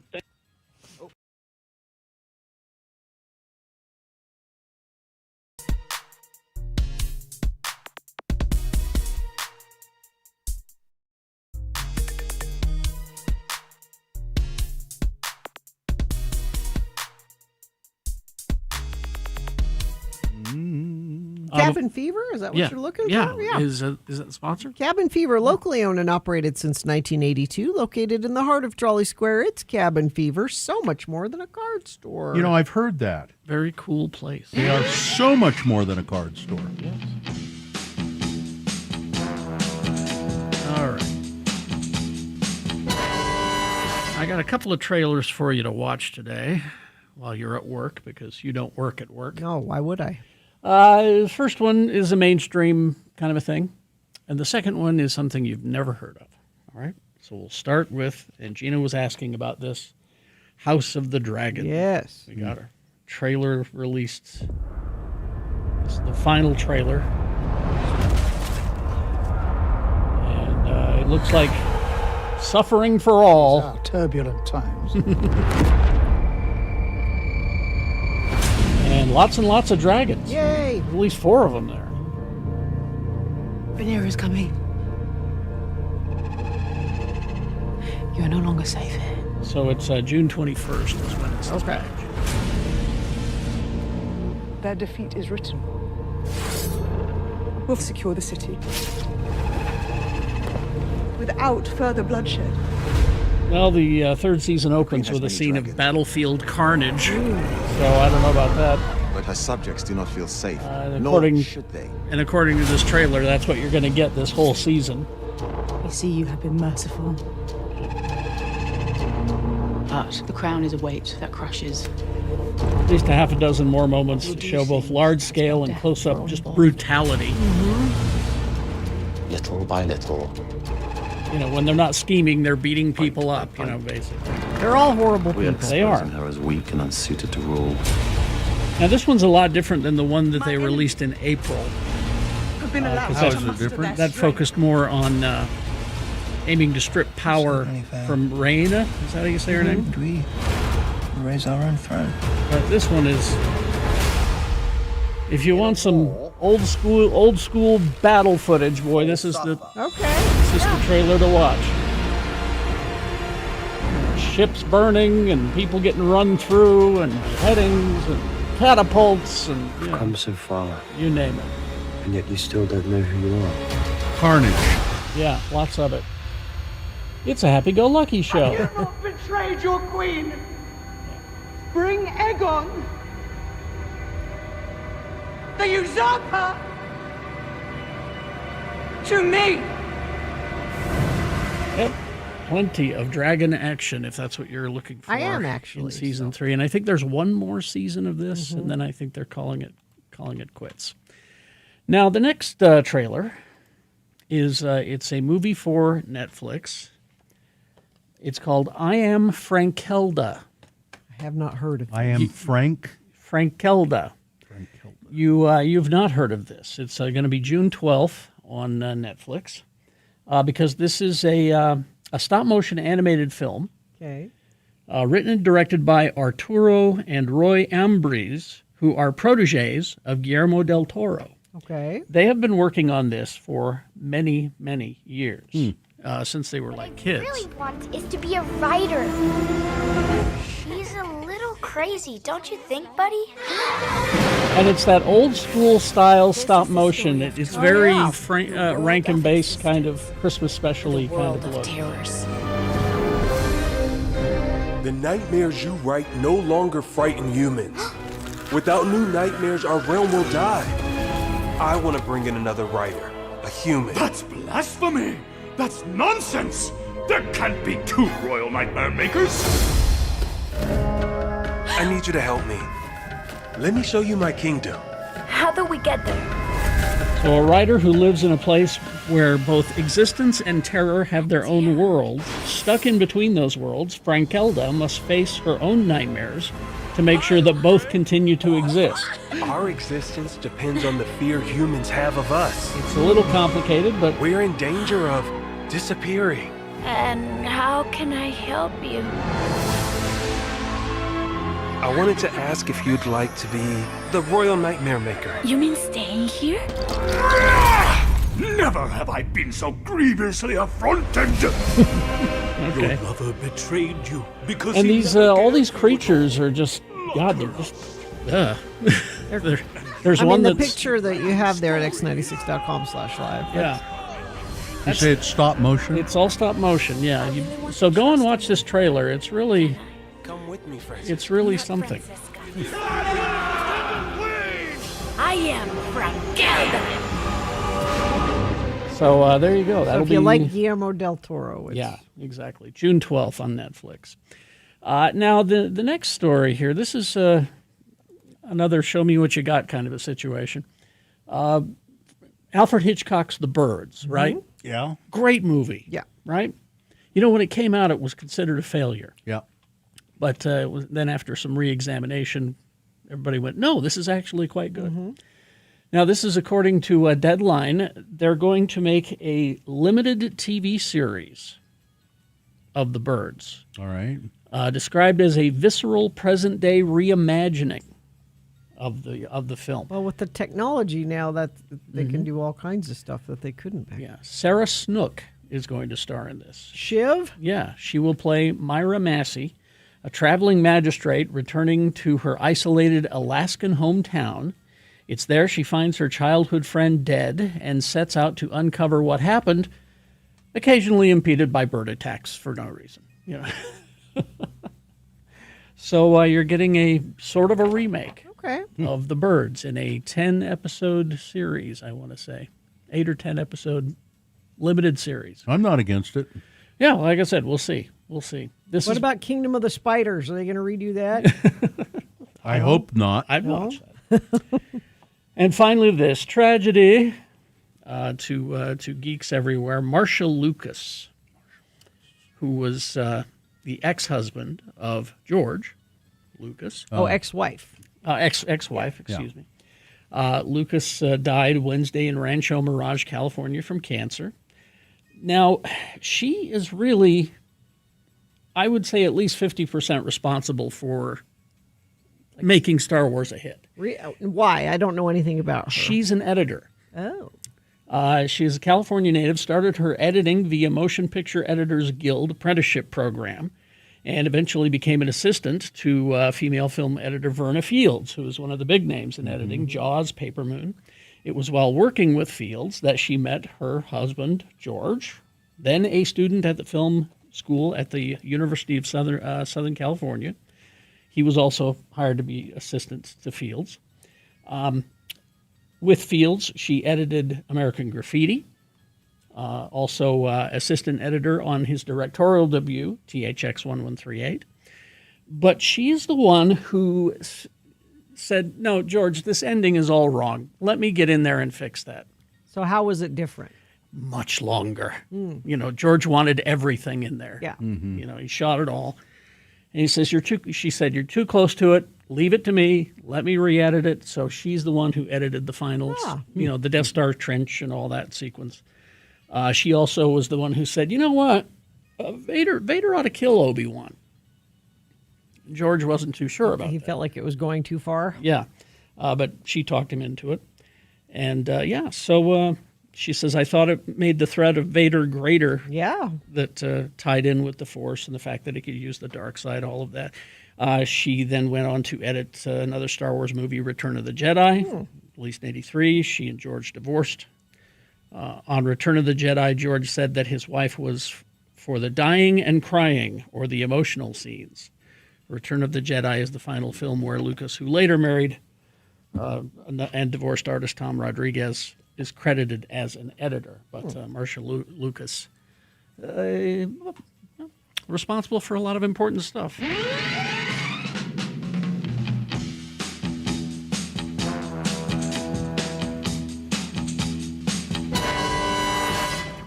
A friend of the program says southbound I-15 is a parking lot from Kaysville onward. Traffic signs say there is a right lane closed and use Legacy, but Legacy also pretty bogged down. I have not gone above 10 miles an hour. That is an excellent Infiniteam report there. Thank you for sending that in at 33986. Somebody else says new crash southbound Highway 89, 1 mile north of Nichols Road.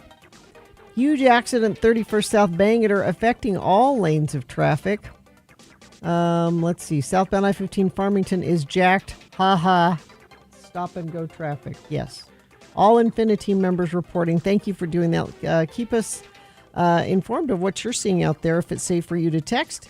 33986. Do you need airsoft help? Do you want to learn about airsoft war games? Then you need to visit our friends Rad and Ajax at any tactical airsoft supply along the Wasatch Front. All right. Thank you very much. Let's see. We're going to take a break, play a song. And after that song, it's the Boner Recap Game. Easy to play the game, easy to win the prize. All you have to do is call us and tell us who won the Boner this morning. If you were listening, you heard it.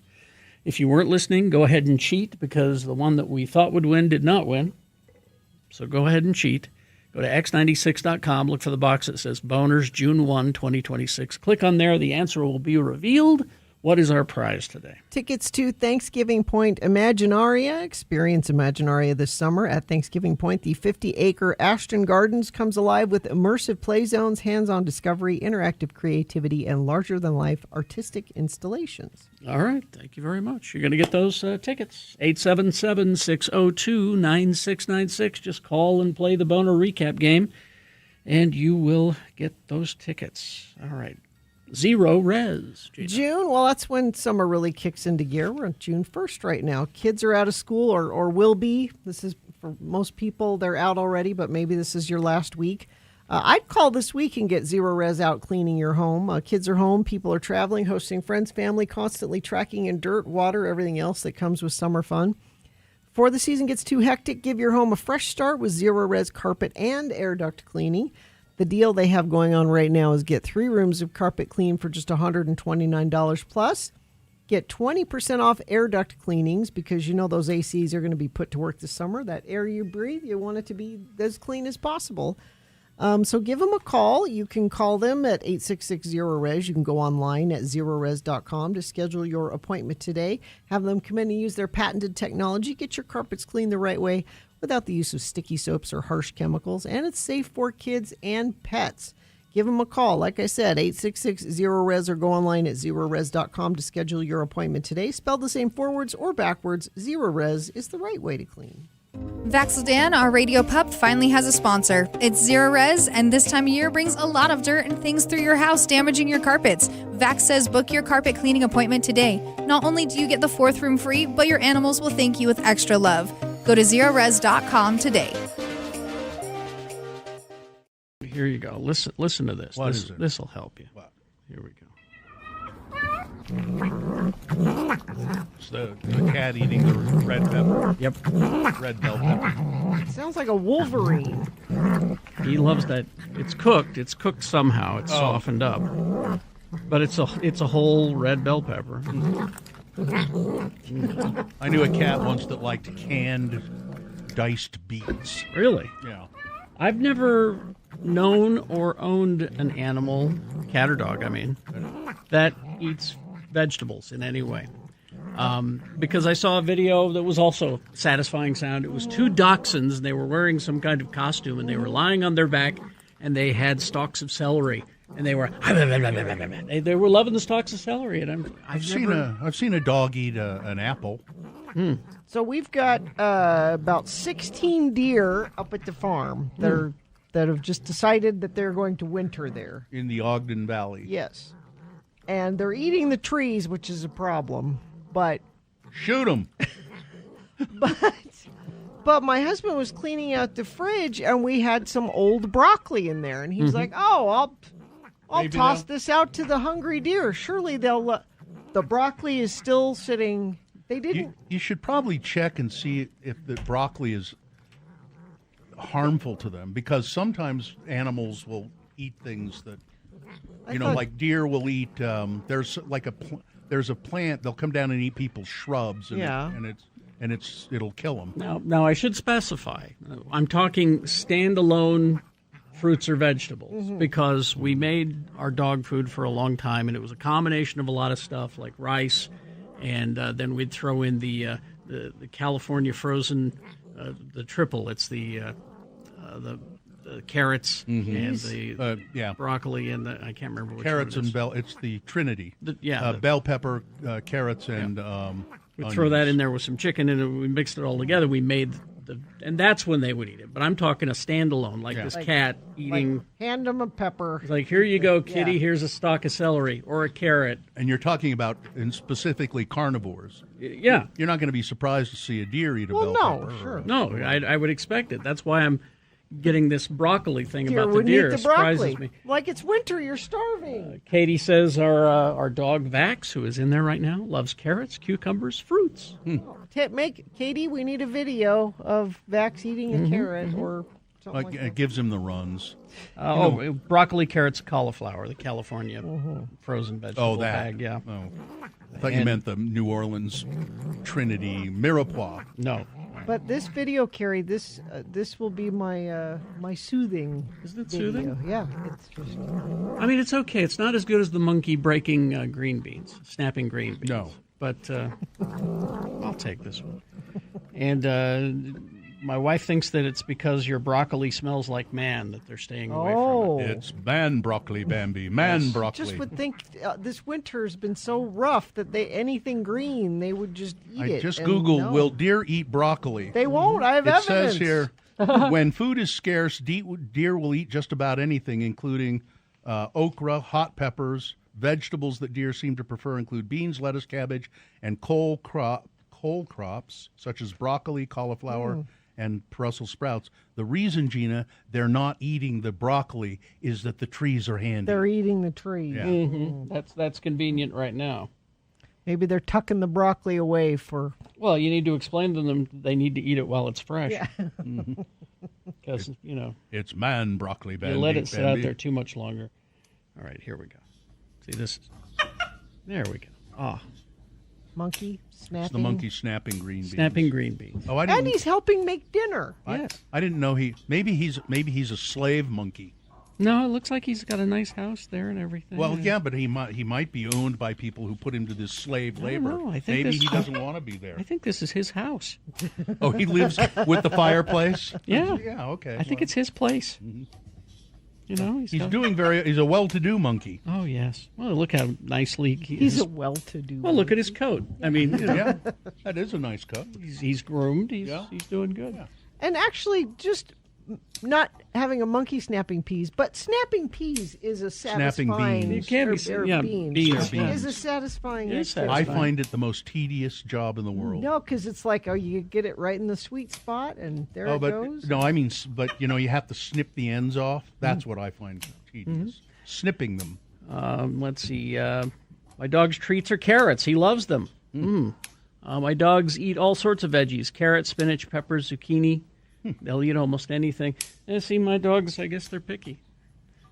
They get excited when we have pizza because they get the crust. But do you ever really just give them a vegetable to eat and see if I they tried. like it? You Yeah. did? They didn't want it. Don't want it. Don't care. Nope. Don't want it. It's like cats can be so damn picky. I'm not. As a matter of fact, with a cat, you feeding them one thing, and if you decide you're going to change their food, you have to do it gradually. Yes. Mix it in a little Yes. bit. Oh, that's absolutely true. Although the latest drama in our house, What? Ripley, the water witch. What? She demands fresh water to the point where she has to see you put the water in the bowl. Otherwise, she won't touch it. Have you tried a bubbler? I have a bubbler for the cat. Maybe a bubbler would work. I don't know, but That's funny. She will stare at the water bowl and then look at you, then stare at the water bowl and then look at you. And so you got to get up, get the bowl, She's and go. letting you know what she wants. And you go into the kitchen because she doesn't like the bathroom water. She can tell a difference? Yeah, go into the kitchen, make sure you see, and fill it up, and then take it, and she's right on you the entire time. Do you throw an ice cube in it just to give it a little... Oh, I didn't think about that. Many dogs and cats like to drink out of the toilet. Mm-hmm. Because it's cold. Yeah. Ripley's not tall enough. Essentially fresh. Mm-hmm. Essentially. I used to take an apple to work for a snack, and I'd bring it home. When I didn't eat it, my dog would steal it out of my bag. I think you try a bubbler.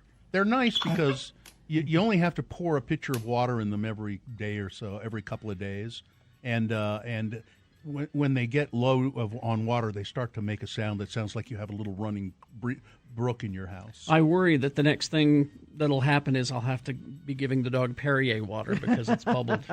That's what I'm worried about. It's a slippery slope, Bill. Okay, especially with the princess. All right.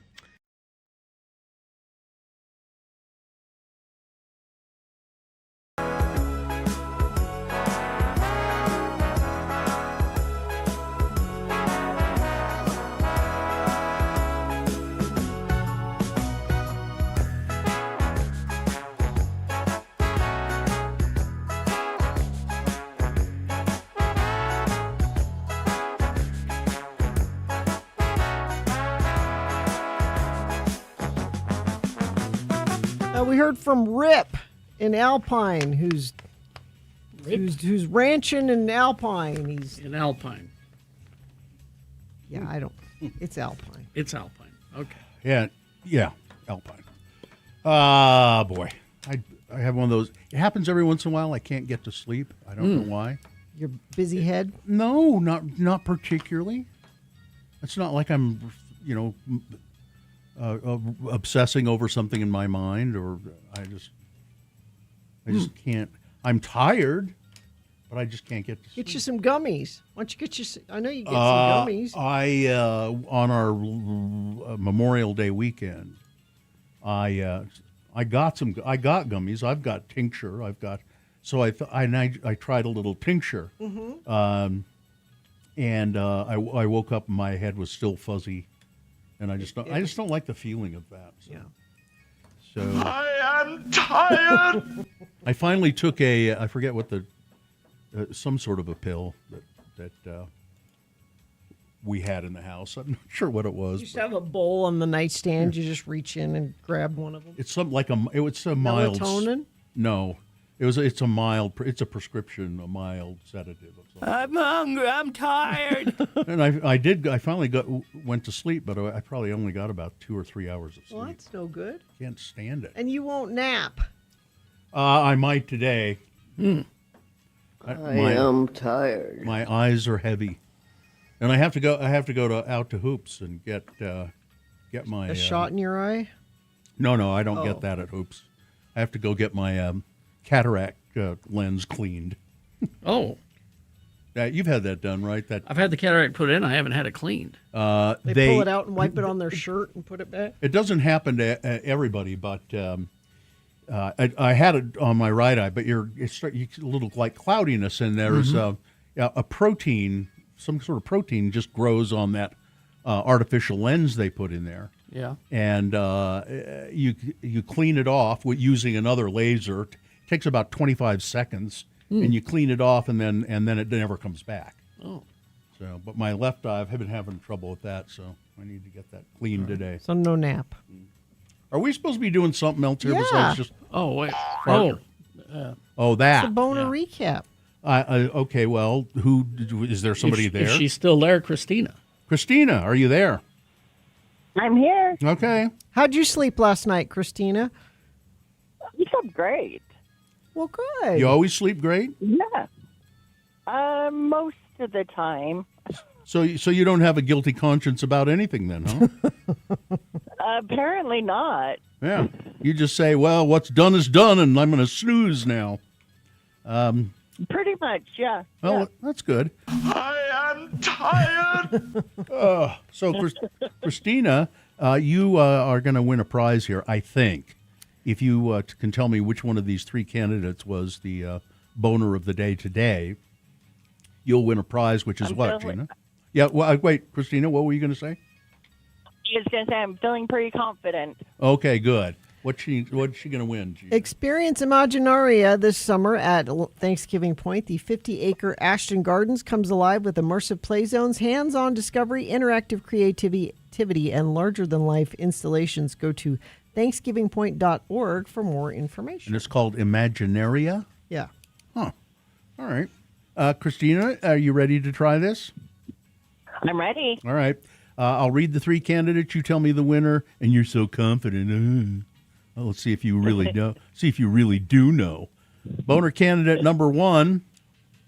This could be a great new ad campaign for Stanley brand cups.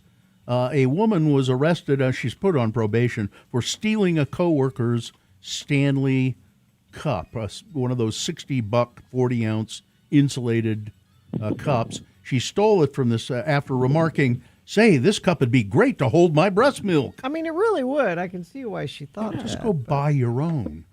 That was boner candidate number one, and I think that would be a good ad campaign for Stanley brand cups. Then there's a boner candidate number two. Well, that's what 60 Minutes needs. Less brain and more brawn. CBS News is looking to beef up its 60 Minutes team, perhaps by replacing Anderson Cooper, who retired or left, with Joe Rogan, that pumped-up conservative podcast meathead, Joe Rogan. It's just a rumor at this point, but I wouldn't put it past them. And then boner candidate number three, Trump will undoubtedly appoint this guy to a cabinet position. One Ryan Fournier, the co-founder and chairman of the group of Students for Trump, he was arrested early Tuesday morning in Washington, D.C., for beating up a woman that he had been dating.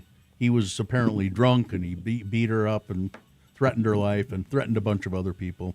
And finally, he turned himself into the authorities, but he'll undoubtedly get a cabinet position pretty soon. You're our kind of guy. Yeah. So those are the three, Christina. Who was the winner? I voted for number 3, but they lost. It was number 2. Yeah, we all were kind of in the same boat. I was kind of surprised that I thought number 3 would really clean it up, but putting Joe Rogan into 60 Minutes, I guess, just rubs people the wrong way, really. Congratulations, Christina. You're going to go to the Thanksgiving Point and see the Imaginarium. So hang on, and Katie will tell you how to get your tickets. Thank you so much. All right, You're welcome. Hang on. We don't typically do traffic here, but we're still getting Infiniteam reports. Traffic took me 45 minutes to get from Farmington to Centerville. Somebody just sent in, so I would avoid that area. And they say it's bad on I-15 and on Legacy because people are trying to get around the issue, and it's bad on Legacy too. So thank you, Infiniteam. You can keep sending us what you're seeing out there. We appreciate it when you do. 33986. All right, thank you very much. Mike Mitchell has corrected me. Dr. Mike, who's an optometrist, has corrected me on the procedure that I'm having today. He says they aren't cleaning your lens. The original lens is in a capsule or a little bag, and that's where the new lens is placed. Sometimes that bag becomes cloudy. And if You got a cloudy bag? Yeah, and if it does, a laser is used to make a big hole in the bag so that you can see. Ugh. And I just noticed that one, like my left eye, it's like having the pair of glasses and the lens is dirty. Yeah. Or having a That's dirt what it spot looks on it. like. Yeah. Well, you could probably sleep through that. Yeah, I had it done already on the right eye. It took 30 seconds. Nothing to it. Oh, okay. All right, we will take a break. We'll be right back after a few minutes with some big boy news and Opinioendo. Stand by for that. Summer is here. I don't need to tell you that. Just look out the window. And you.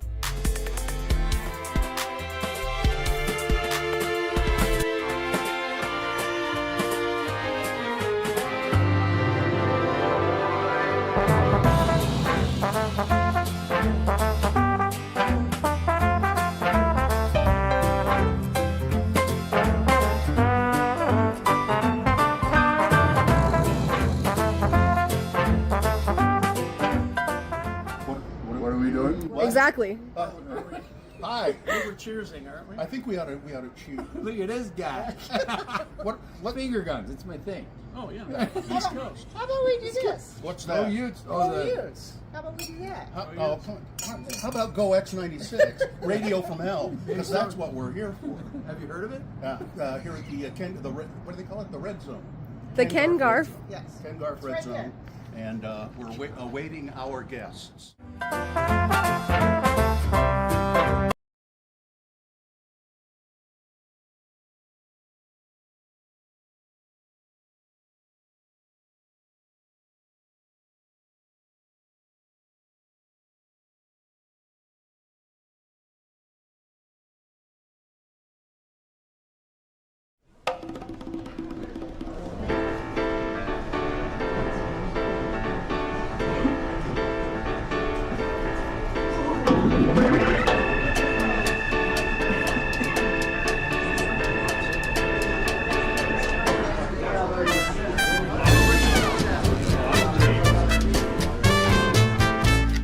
Driving into work, and I was listening I to had my to go- dad's station, and I heard him recording a commercial, and he was To doing a bite mic into check. any And here's creamy how butter.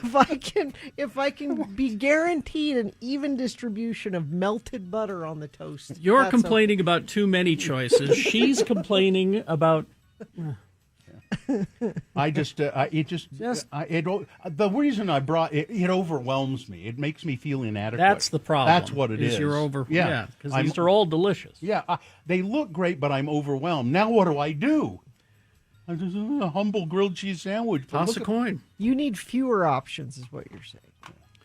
If they'd given you 3 grilled cheese, here are 3 grilled cheese recipes. That would be okay. I'll pick one of these 3. It says 21 best grilled cheese sandwiches, and then you get to the bottom of the list, and it says, "Want more from the Pioneer Woman?" Because she'll give it to you. Those are all Pioneer Woman grilled cheese Yeah. recipes. All of those come Well, from then one. clearly she's part of the problem. Yeah, those were all from her website, and I actually like some of her recipes, and I use them, but she's kind of bugs. Reed Drummond kind of bugs. Let's see. Lance from Vineyard. Here's your basic grilled cheese. This is all you need: butter, Grandma Sycamore's white bread, Kraft American slices, and a pickle. You know what I made my grilled cheese on? I got kind of bougie about it. I had a brioche hamburger roll, so I made my grilled you are cheese now sandwich part of the problem. on a. Tell Gina they have spray butter, Yeah, that's true. so you could. Is it butter though? Yeah, it is. Or Not. No, I think it is. How could it be? Sue's been doing research on food. Yeah. She found out what these non-butter things are. It's just chemicals. It's chemicals. Yeah. It's all chemicals. Butter flavored chemicals. Here, yeah. Let me look. Here it says spray butter for making grilled cheese sandwiches. That ain't butter. I can't believe it's not butter, but it's not. Our house, it's real butter, vitamin D milk, none of this stuff. Are you salted butter or unsalted butter? We have both. Just in case. Yeah, we do too. Yes. Okay. Unsalted for baking. But I use a lot of times instead of butter, I use mayonnaise. Yes. Because that makes the bread really crispy. Mhm. But I didn't. I just used butter last time, and I used kind of too much butter. It was like sort of dripping off the sandwich, and it was a little too.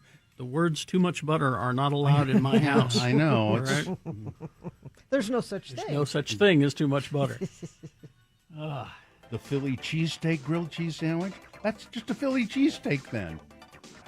It's too confusing. But you grilled the bread, and it's a panini. Radio from Hell would like to apologize for All the right, political nature of this 9:20, previous discussion. and it is So time for some political. big boy news and innuendo. Brought to you by woke Brought grilled to you cheese. by Clark Planetarium proudly presents Laser K-pop Demon Hunters, where electrifying K-pop rhythms collide with the high-energy battle of light and sound. It's bold, it's intense, It's unlike anything you've seen before. Tickets at clarkplanetarium.org. And don't forget, The views expressed on X96's Radio from Hell show do not necessarily reflect the opinions of Broadway Media, its management, owners, or advertisers. This program is intended for mature audiences. Parental discretion is advised. Donald Trump has made his latest boastful claim about UFC Freedom 250 by predicting it will be, quote, the highest rated event maybe ever in sports. I doubt that. The June 14 event, set to be headlined by Ilya Topuria versus Justin Gaethje, I think. Def Jam? And take place on the South Lawn of the White House, is now less than 2 weeks away. And with construction already in place following an extensive operation, excitement is truly building. Over the past week, a customized 4,300-seat open-air arena featuring a giant metal dome known as the Claw and an 87-foot canopy to light the octagon has begun to take shape under the direction of UFC CEO Dana White's team, completely transforming the grounds of the White House. Once completed, it will be an arena like no other. Is it going to ruin the grass? Is it going to... Well, on the opposite side of the street at the Ellipse, a custom-built UFC fan zone will show the fight on large screens in approximately to approximately 85,000 spectators. Not only will in-person attendance be monumental for the UFC event, but Trump is also expecting viewing figures to outperform those of any other sporting event. I'd be, well, we'll see. We'll see. It's right at the front door of the White House, and you'll never see it again, and it's never happened before. Okay. Do you have the story where they're trying to recruit service people to come, and they have to meet certain weight and height requirements to be in the crowd? Yeah, because Hegseth said look good. Hegseth said no fatties. No fatties. Yeah. And they have to pay their own way. Yeah. Well, we're entering Beaverland, Xana Stutz yelled joyfully, stepping lightly over slick, wobbly mud and splashing through ankle-deep water. She approached a small dam created by nature's little engineers. A woodhouse toad began croaking, harmonizing with the water trickling through a stack of sticks and chewed logs. Stutz is the program director of the Glen Canyon Institute, and other environmental advocates looked for amphibian. They spotted one hiding in the willows next to the stream. What this whole story is about is that as Lake Powell drops, these beautiful ecosystems are returning to Glen Canyon. So they've talked for years about draining Lake Powell so Glen Canyon can come back. It's just sort of happening naturally now. Yeah. So they were going up Davis Gulch, one of the 127 side canyons that have now reemerged as Lake Powell has receded. More beaver dams came into view. Each dam gave the stream a different pitch and rhythm as the water flowed over and through rope-woven branches and twigs. Its vegetation is coming back, the various kinds of wildlife coming back. And you know also is what will be revealed and probably is being revealed are just myriad numbers of Native American cliff dwellings that have been underwater that will be coming back. I thought you were going to say sunglasses. My sunglasses are still there. But yeah, Native American I said Native American, and you thought sunglasses. Of course. Let's see. At 16, Jeffrey Dusnip was celebrated as one of the top prospects to come through Real Salt Lake's Academy in Harriman as he became the team's youngest ever player in 2021. Jeff is a fantastic young goalkeeper with an extremely bright future in the game, former RSL general manager Elliot Fall said in a news release after Dusnip signed his pro contract. As a Harriman native, he's a further testament to our investment in development in soccer in our community. Now, Mr. Dusnip is alleging 4 of his former teammates hazed him, and a coach mishandled his injuries while the club Major League Soccer and the U.S. Soccer Federation failed to protect him. He's demanding $100 million in punitive damages in a lawsuit that claims that their action destroyed his soccer career. Wow. Dusnip was a goalkeeper who left the team in 2022. He was 15 when he began training with Real Salt Lake in 2019, 16 when he joined the team. He was required to use the locker room and shower used by adult players without anybody supervising their interactions with him, according to the lawsuit. It alleges that players hazed him, exposed their genitals to him, made explicit remarks about his body, threw soccer balls at him. They gave him a really hard time because he was awful. He was a kid. This is what he claims, and his soccer career just didn't go anywhere. So he's suing. Let's see. A man with an unusual name and a lengthy rap sheet has been given 20 years in prison after admitting that he shot at police officers in Oregon, according to authorities. The 43-year-old man, whose name is Looney Tune. Oh, boy. Did he change it? to No. that? No. His parents gave him that name? His name is Looney John Franklin Kolb Tune. His parents should be put in prison. He was already on probation in connection with a first-degree attempted kidnapping charge. He was arrested on some other.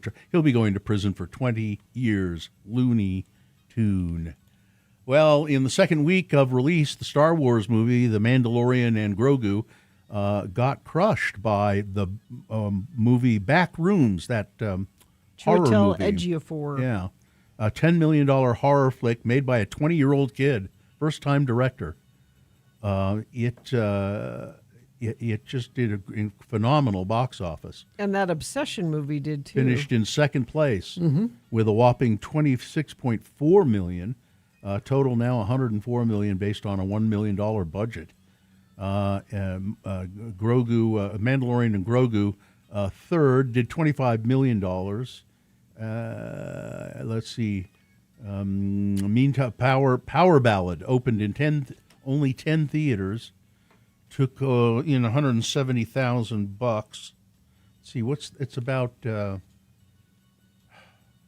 has something to do with singers. Play a power ballad. I don't know. I thought. It's Nick Jonas. It's Nick Jonas. Yeah. Nick Jonas. He's with the Irish filmmaker. Yeah. He's a former boy band member. Yeah. That's right. Yeah. And it's supposed to be pretty. Sean gave it a pretty good review, as I recall. So there you go. All right. Let's see. Is there anything else here we haven't? Oh, Andrew McCarthy says, I did not make out with Liza Minnelli. Are you sure? Melissa Gilbert and Andrew McCarthy have slightly different recollections regarding a boozy night out in the 80s when McCarthy made out with Liza Minnelli. In Gilbert's 2010 memoir, Prairie Tale, The Little House on the Prairie Star writes about a surreal evening in the 80s when she dined with McCarthy and her then boyfriend was Rob Lowe, and Rob Lowe's agent was there, also Michael Black at Spago. They were munching on pizzas when Minnelli flew over to their table and was soon joined by Michael Jackson, who sat silently, not saying a word. As dessert was wrapping up, the eclectic table debated what to do next. According to Gilbert, table fell silent, and that's when Michael finally spoke the only words he would say the entire evening, which were, "You can come to my house. I've got a llama." Well, let's go. If you have a llama. But they didn't. They went to Sammy Davis Jr.'s house, and then the evening ended with Andrew McCarthy and Liza making out. I believe it. I do too. I do too. Yeah. Because now Andrew McCarthy doesn't want to admit he made out with Liza Minnelli. There was a picture of Liza Minnelli in 1987 here. There she is. She looks great. Why not make out with Liza Minnelli? You did, Andrew. Admit it. Yeah, I don't know why you wouldn't admit it. Would Melissa Gilbert lie? Why would she lie about that? Because it's a crazy story without that. You don't need to punch it up. Exactly. He made out with Liza Minnelli. I don't know. That's the frosting on that cake. You can come to my house. I've got a llama. Okay. Weather. 64 right now. Going to be sunny today. High of 81. Overnight low 54. We stay in the mid 80s for a few days, and then we get even warmer than that as the week goes on. We could be close to 90 by this coming weekend. All right, thank you. Yeah. Liza Brarian stopped by to pick up a couple of things that we left for her. And she left us these. What are these? In chocolate. Now, they probably don't hear me, but I yell at cars Shake that your go by. fist at them as they cry. Why you? Get off my road! Yeah. Sit in a yelling chair with my your whiskey in a snackle box. snackle box. Do that in your snackle box, Yeah, you're set. You bet. Yeah, the green tea ones were good. I had That- some of those. I got those at the Korean market that we went to. Mm. And yeah, I like the green tea ones. Kit Kat is a fine candy bar, but I really never buy candy. I eat it if somebody gives it to me, but I don't. I'm not a You don't dessert seek guy it either. out? No. Kit Kats are a good go-to. Of course, their Reese's peanut butter cups are always a good go-to. I've recently rediscovered Snickers bars. And because I never went near them because they, to me, were just so ordinary for the longest time. But now I've gone back to them and I went, oh, no, there's a reason this is a classic. Now, Snickers is chocolate and it's It's caramel. covered in chocolate. It's got caramel layer, And nuts? peanuts, Oh, yeah. and nougat. Yeah. And nougat, that's right. Nougat in the middle there. Now, I didn't get to this. This is a food item that's apparently come out. Everything has to be flamin' hot these days, it seems. Mm-hmm. Flamin' hot Cheetos, flamin' hot Doritos. Well, are you ready for flamin' hot Cinnamon Toast Crunch cereal? No. Now, see, I read that. Billed as General Mills' first Yeah. hot cinnamon cereal.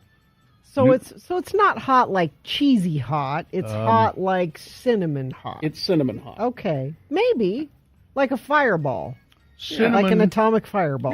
Yeah, cinnamon can prove to be spicy, but this new crossover product gets an additional spice, not just from cinnamon, hot peppers. Yep. Yep, they put there. It says it seems absurd, but it actually tastes quite good if you are into the hot stuff. You know, I'm not particularly. I Me don't neither. care for them. I think they make hot Cheez-Its. Flamin' hot Cheez-Its, I think. I'm sure if they aren't, they're stupid. It's called Cinefuego Toast Crunch. Cinefuego Toast Crunch. It's sold exclusively online at Walmart.com. I'd try it. Give it a try. Well, if somebody gives me some, I will, but I'm not going to buy it. It's in a bag that doesn't look like a cereal Yeah, box. comes in a pouch. So I think it's a snack, not necessarily a cereal. Like it wouldn't taste good with milk, but I mean, take a handful of you it. could, but you know, it looks to me like it's a snack. At the end of this story, it says, whether you dare to try it with milk is up to you. That's the answer right there. See, it's a snack. It's blasted with Cinedust, it says. So am I. Well, I'd like to get blasted with Cinedust. All right. Maybe I'll take some on next to my yelling chair. In your snackle box. Yeah.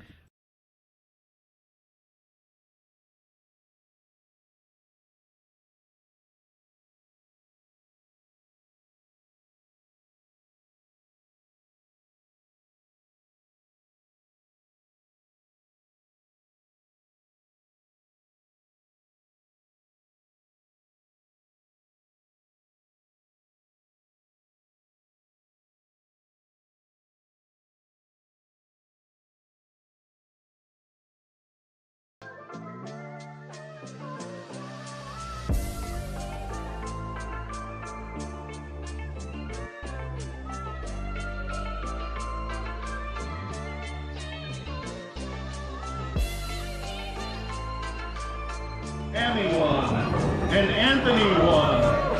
Big W's.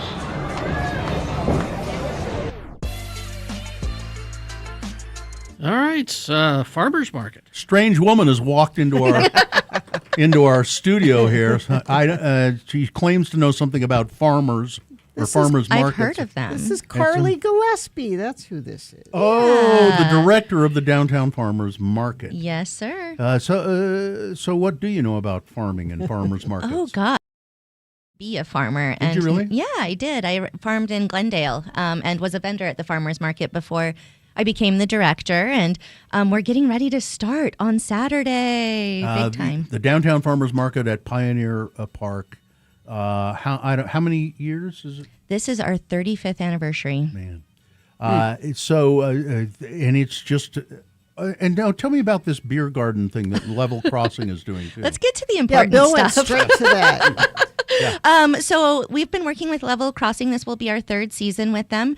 Pioneer Park is under construction this year, so operations are a little different. But for the first 3 months, so June, July, August, Level Crossing will be setting up a beer garden twice a month. Mm-hmm. It's great. Earliest beer in the city. They open at 10 a.m. So Earliest beer in the city. Yeah. You can get a beer at 10 o'clock. Woke up this morning and I grabbed myself a beer.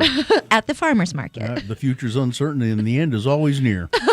So what are they doing to... I drive past Pioneer Park. Lots what are of they construction doing to it? over there, it seems There like. is a lot of construction. So about 3/4 of the park is under construction. And this is a plan that Salt Lake City has been working on since 2021, I believe, is when they started doing like community engagement around it.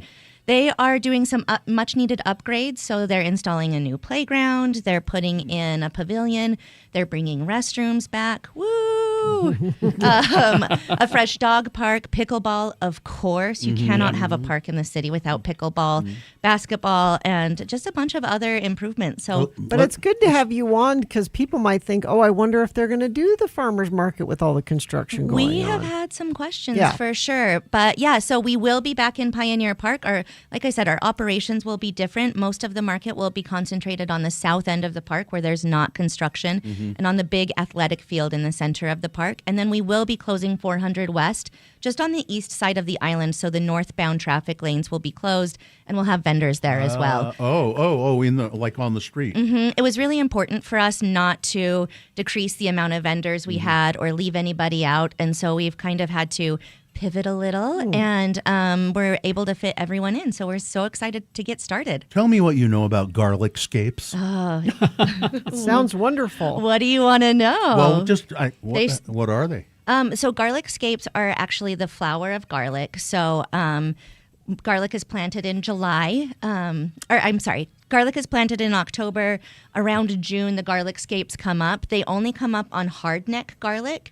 And it's a bloom that comes up and curls around. You harvest it and you can do almost anything with it. I love garlic scape pesto. Really? Oh my God, so amazing, so Sounds strong, wonderful. really lovely flavor. You can saute them. You can use them like green onions. You can grill them, throw them on burgers. I love garlic scapes, and it's kind of before the actual bulbs are ready, so you can get that beautiful fresh green garlic flavor. Also, the garlic keeps growing. You just trim this off the top. So basically, you pop the bloom off the top, and that sends all of the energy of the plant back down into the garlic. So you get those nice big fat cloves that you want. So all of the produce that comes from the farmers market, this is all Utah grown produce. Yeah, so it's really important for the downtown farmers market for everything sold at the farmers market to be made, raised, or grown within 250 miles of the farmers market. Oh, okay. So that stretches through most of the state, some of southern Idaho, some of western Colorado. So a little bit from Idaho. A little bit from Idaho. We have one vendor from Colorado that brings organic cherries and peaches, which will be especially important this year because we've all heard of the massive fruit loss, and that has been pretty region-wide. But we do have a lovely grower, Black Bear Peaches, that comes from western Colorado in Palisades. And they were just high enough. They ran fans all night and made it through the frost. Are we not going to have any Utah peaches and just really none? Nobody. There weren't little pockets somewhere. So it was about 90 to 100% loss statewide.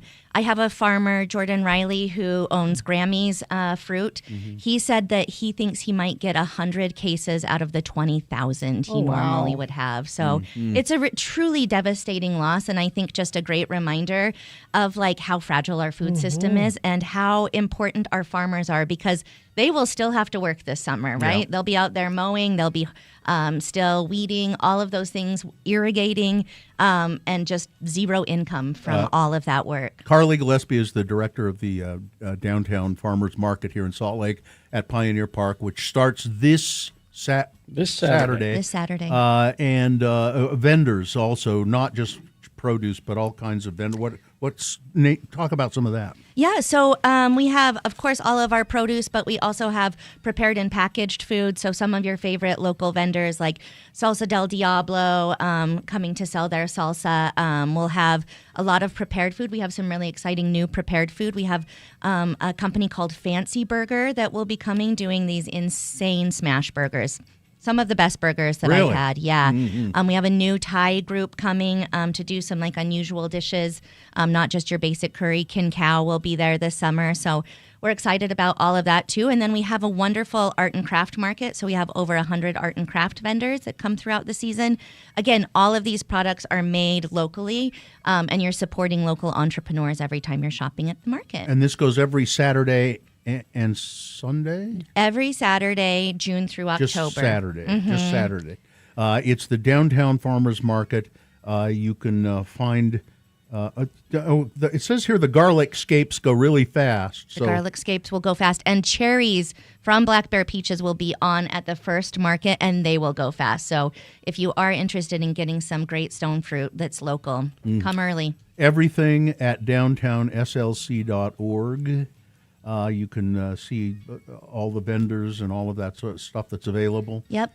And you'll be very, very busy every Saturday. Very, very busy. You get Goodbye, there Saturdays. early. You get there early in the morning. We get there between 5:30 and 6 a.m. You're on our schedule. How do you guys do it? Any tips for me for early rising? Well, nothing we can say legally on that. we have to be careful. We can talk off air. Okay, Okay, all right. thank you. Carly Gillespie, a strange woman who's come into our studio to tell us about the Downtown Farmers Market. Thanks for doing that. And I look forward to it. Yeah, thanks for having me on, guys. Thank you very much. I love peas, too. We're going to take a break, play a song, and crawl towards the exit. Stand by. Missed a morsel. I went to a wedding on Saturday in Utah County, Alpine, Utah. Yes.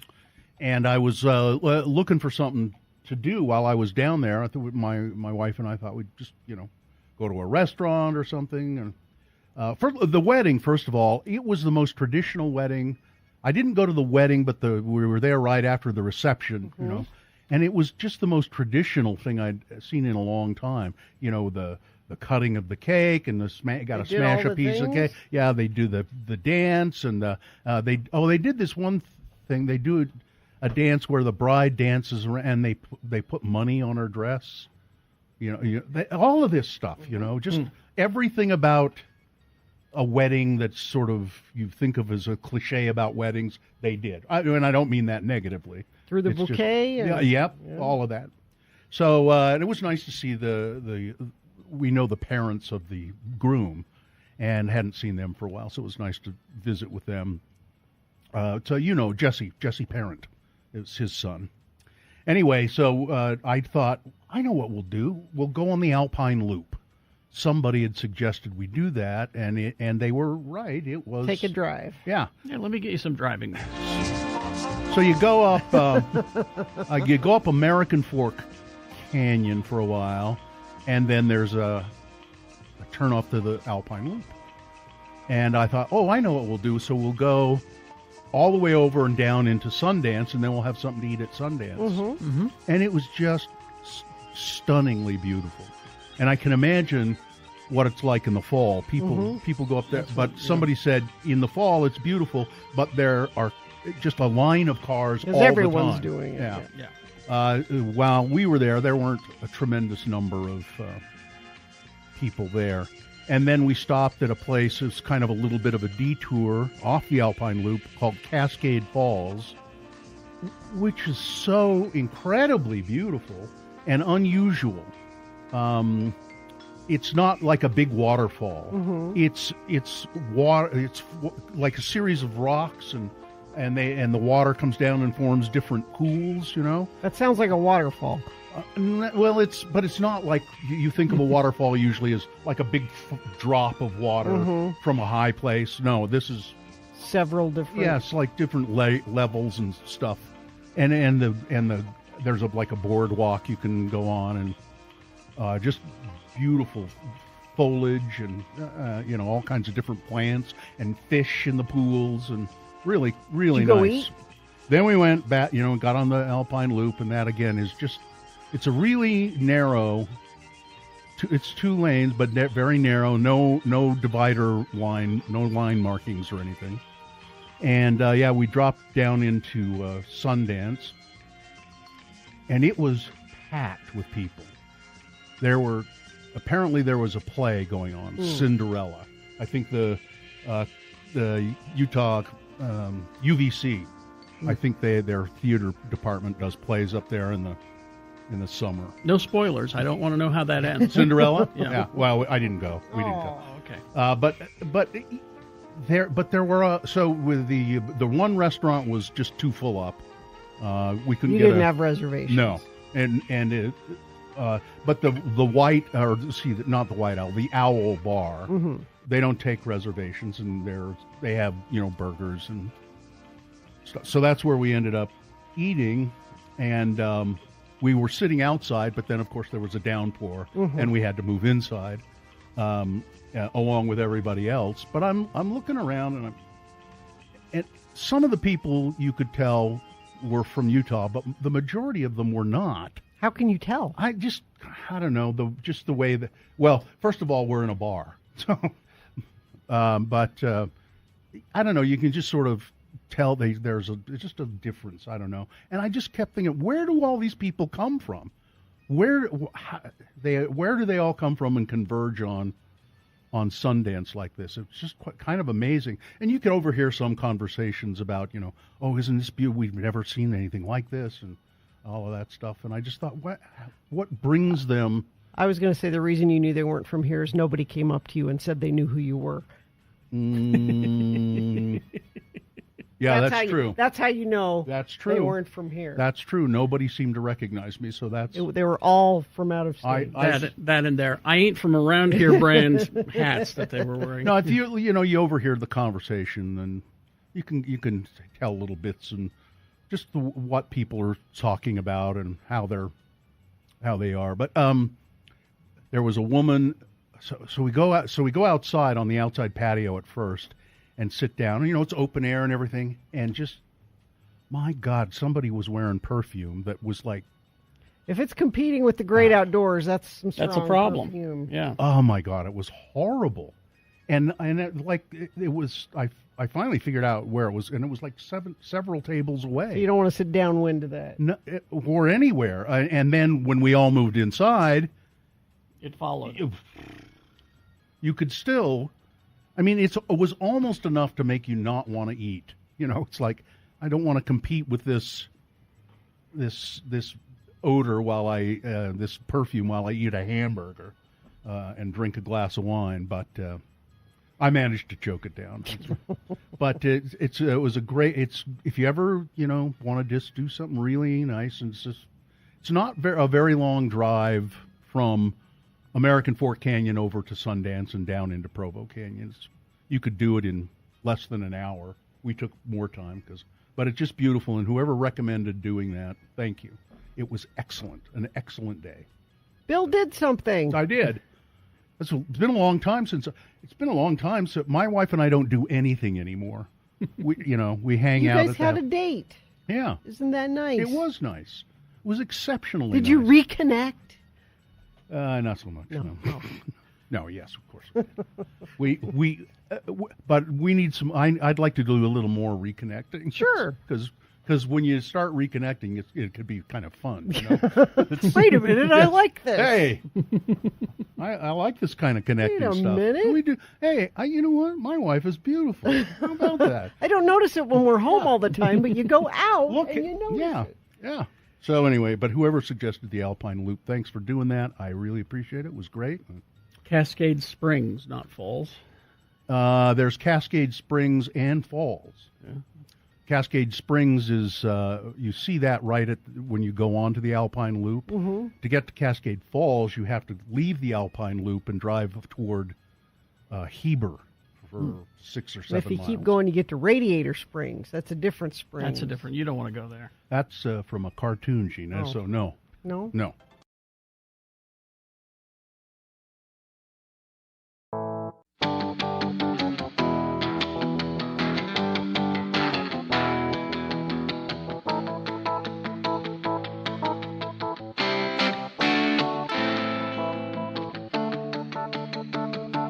All right, 9:51. Real quick here. Yes. Got this. It was on my desk. It's, Carrie, Bill, and Gina. Just listen. As Gina mentioned, the Salt Lake Tribune is not easy to find these days. A physical copy. Yeah. That is. The newspaper office gave us a lead as to where to go, and we struck gold at the Walgreens on 36th and Riverdale. Oh, in okay. Ogden. Oh, good. So they mailed them to us. Oh, who did that? It's Gibb and Susan Brockmeyer. Oh. Bachmeyer, not Brockmeyer. Bachmeyer. Bachmeyer. Up in Thank Roy. you. Thanks. And so they sent us the whole issue. Very nice. Of the Tribune article Tribune. that we had for the 40th anniversary. Yeah. Yeah, the That's very nice. Thank you for doing that. Yeah. They didn't have to do that at No. all. Yeah, I went to like 4 different places trying to find a damn newspaper. Should have gone north, apparently. North. Walgreens. I had a story I meant to do in the news today for both of you, because you both are dog people. They have this. Have you ever heard of barn hunting? Barn hunting. Yeah, barn hunting is, and there are regional and then national competitions. People with their dogs, and they in a barn full of bales of hay, and they have rats in these little tubes. Yeah. So that the dogs can't bite them and hurt them. Yeah. But they hide rats all over the barn. Really? Yes. It's called the barn hunting regionals were just held in Bethel, Pennsylvania. And and the dogs, you see how many. I think it's a timed event. Yeah. I was trying to look up the details to see how many rats your dog can find. geez. And they throw them off too, because what they're just like, it's a little cage, a little Yeah. tube cage that the rat is Yeah. in, so he won't be injured. And also they fake the dogs out sometimes by putting rat litter in some of the in a not an tube or two, actual but not rat. an actual rat. Okay. And there's big prize money. Huh. And I watched a little video of it, and it's hilarious. Watching these dogs man, they really want to find these rats. Except some of the dogs didn't, if you'll forgive the expression, give a rat's ass about finding the rats. That dog don't hunt, Bill? Is that what you're saying? They just kind of would, run around in circles and be stupid. But Yeah, I mean, I would think you'd have to train them to. I think they do. I think people, they train their dogs to be rat hunters. Leave it to our chat room. They found barnhunt.com. Mm-hmm. BHA, the Barn Hunt Association. Yeah. And the regionals were just held. I mean, and I've there were been- like 100 participants or 150 or something. I've been thinking about doing something more with Oakley, some more kind of training or something, just Try to, that. just to keep her mind sharp. Yeah, get But I her don't know. into I don't barn know if hunting. I want to do Well, barn hunting. there are clubs that you can join. You can start your own barn hunt club. You have to have a barn, though. I mean, well, And you have to have some rats. access to Which rats. when I first started reading about it, I thought, oh no, they're going in there grabbing rats and killing them. But no, that's not. The people, I think the people who do this are as fond of the rats as they are of the dogs in a way. I've been taking the dogs up to This Is the Place just for walks. And it scares me to death anytime I'm up there because there are a million signs there about rattlesnakes. Mm-hmm. Watch out for rattlesnakes. And then there are flyers. If you'd like to rattlesnake train your dog, and I kind of think maybe I want to do that. Now, 'cause Now, what I don't understand, Gina, Yeah. is if all of that scares the hell out of you, why do you keep taking your dog there? Well, just you got to find places to take them to exercise them, and I think I'll take them where there are rattlesnakes. I mean that's everywhere this time of year. They're Well, to start a barn club, you need at least 5 people okay. to participate. Okay. So round up 4 more. Okay. And you can start your own barn club. Or there may already be an existing. Yeah, barn might be. club. Yeah, if you're a member of a barn club, let me know. Well, go to barnhunt.com. Oh. It's all there. They list them. I think that might be a good thing to train Oh. your dog to do. Apparently, there are none in Utah. Oh. Colorado is the closest. You could be a pioneer, Gina. Start it up. All right. Let's do the promo and crawl toward the exits. Radio from Hell is turning 40. But we want to hear your Radio from Hell memories. Not but. Okay, start again. Sorry. Radio from Hell is turning 40. And we want to hear your Radio from Hell memories. You can email us your Radio from Hell stories to radiofromhell@x96.com. Or call in 877-602-9696 tomorrow at about 7:45. And we might use your stories at our 40th anniversary soiree. Memories like the corner of my mind. Probe the corners of your mind and share with us. Radio from Hell, Tuesday morning, X96.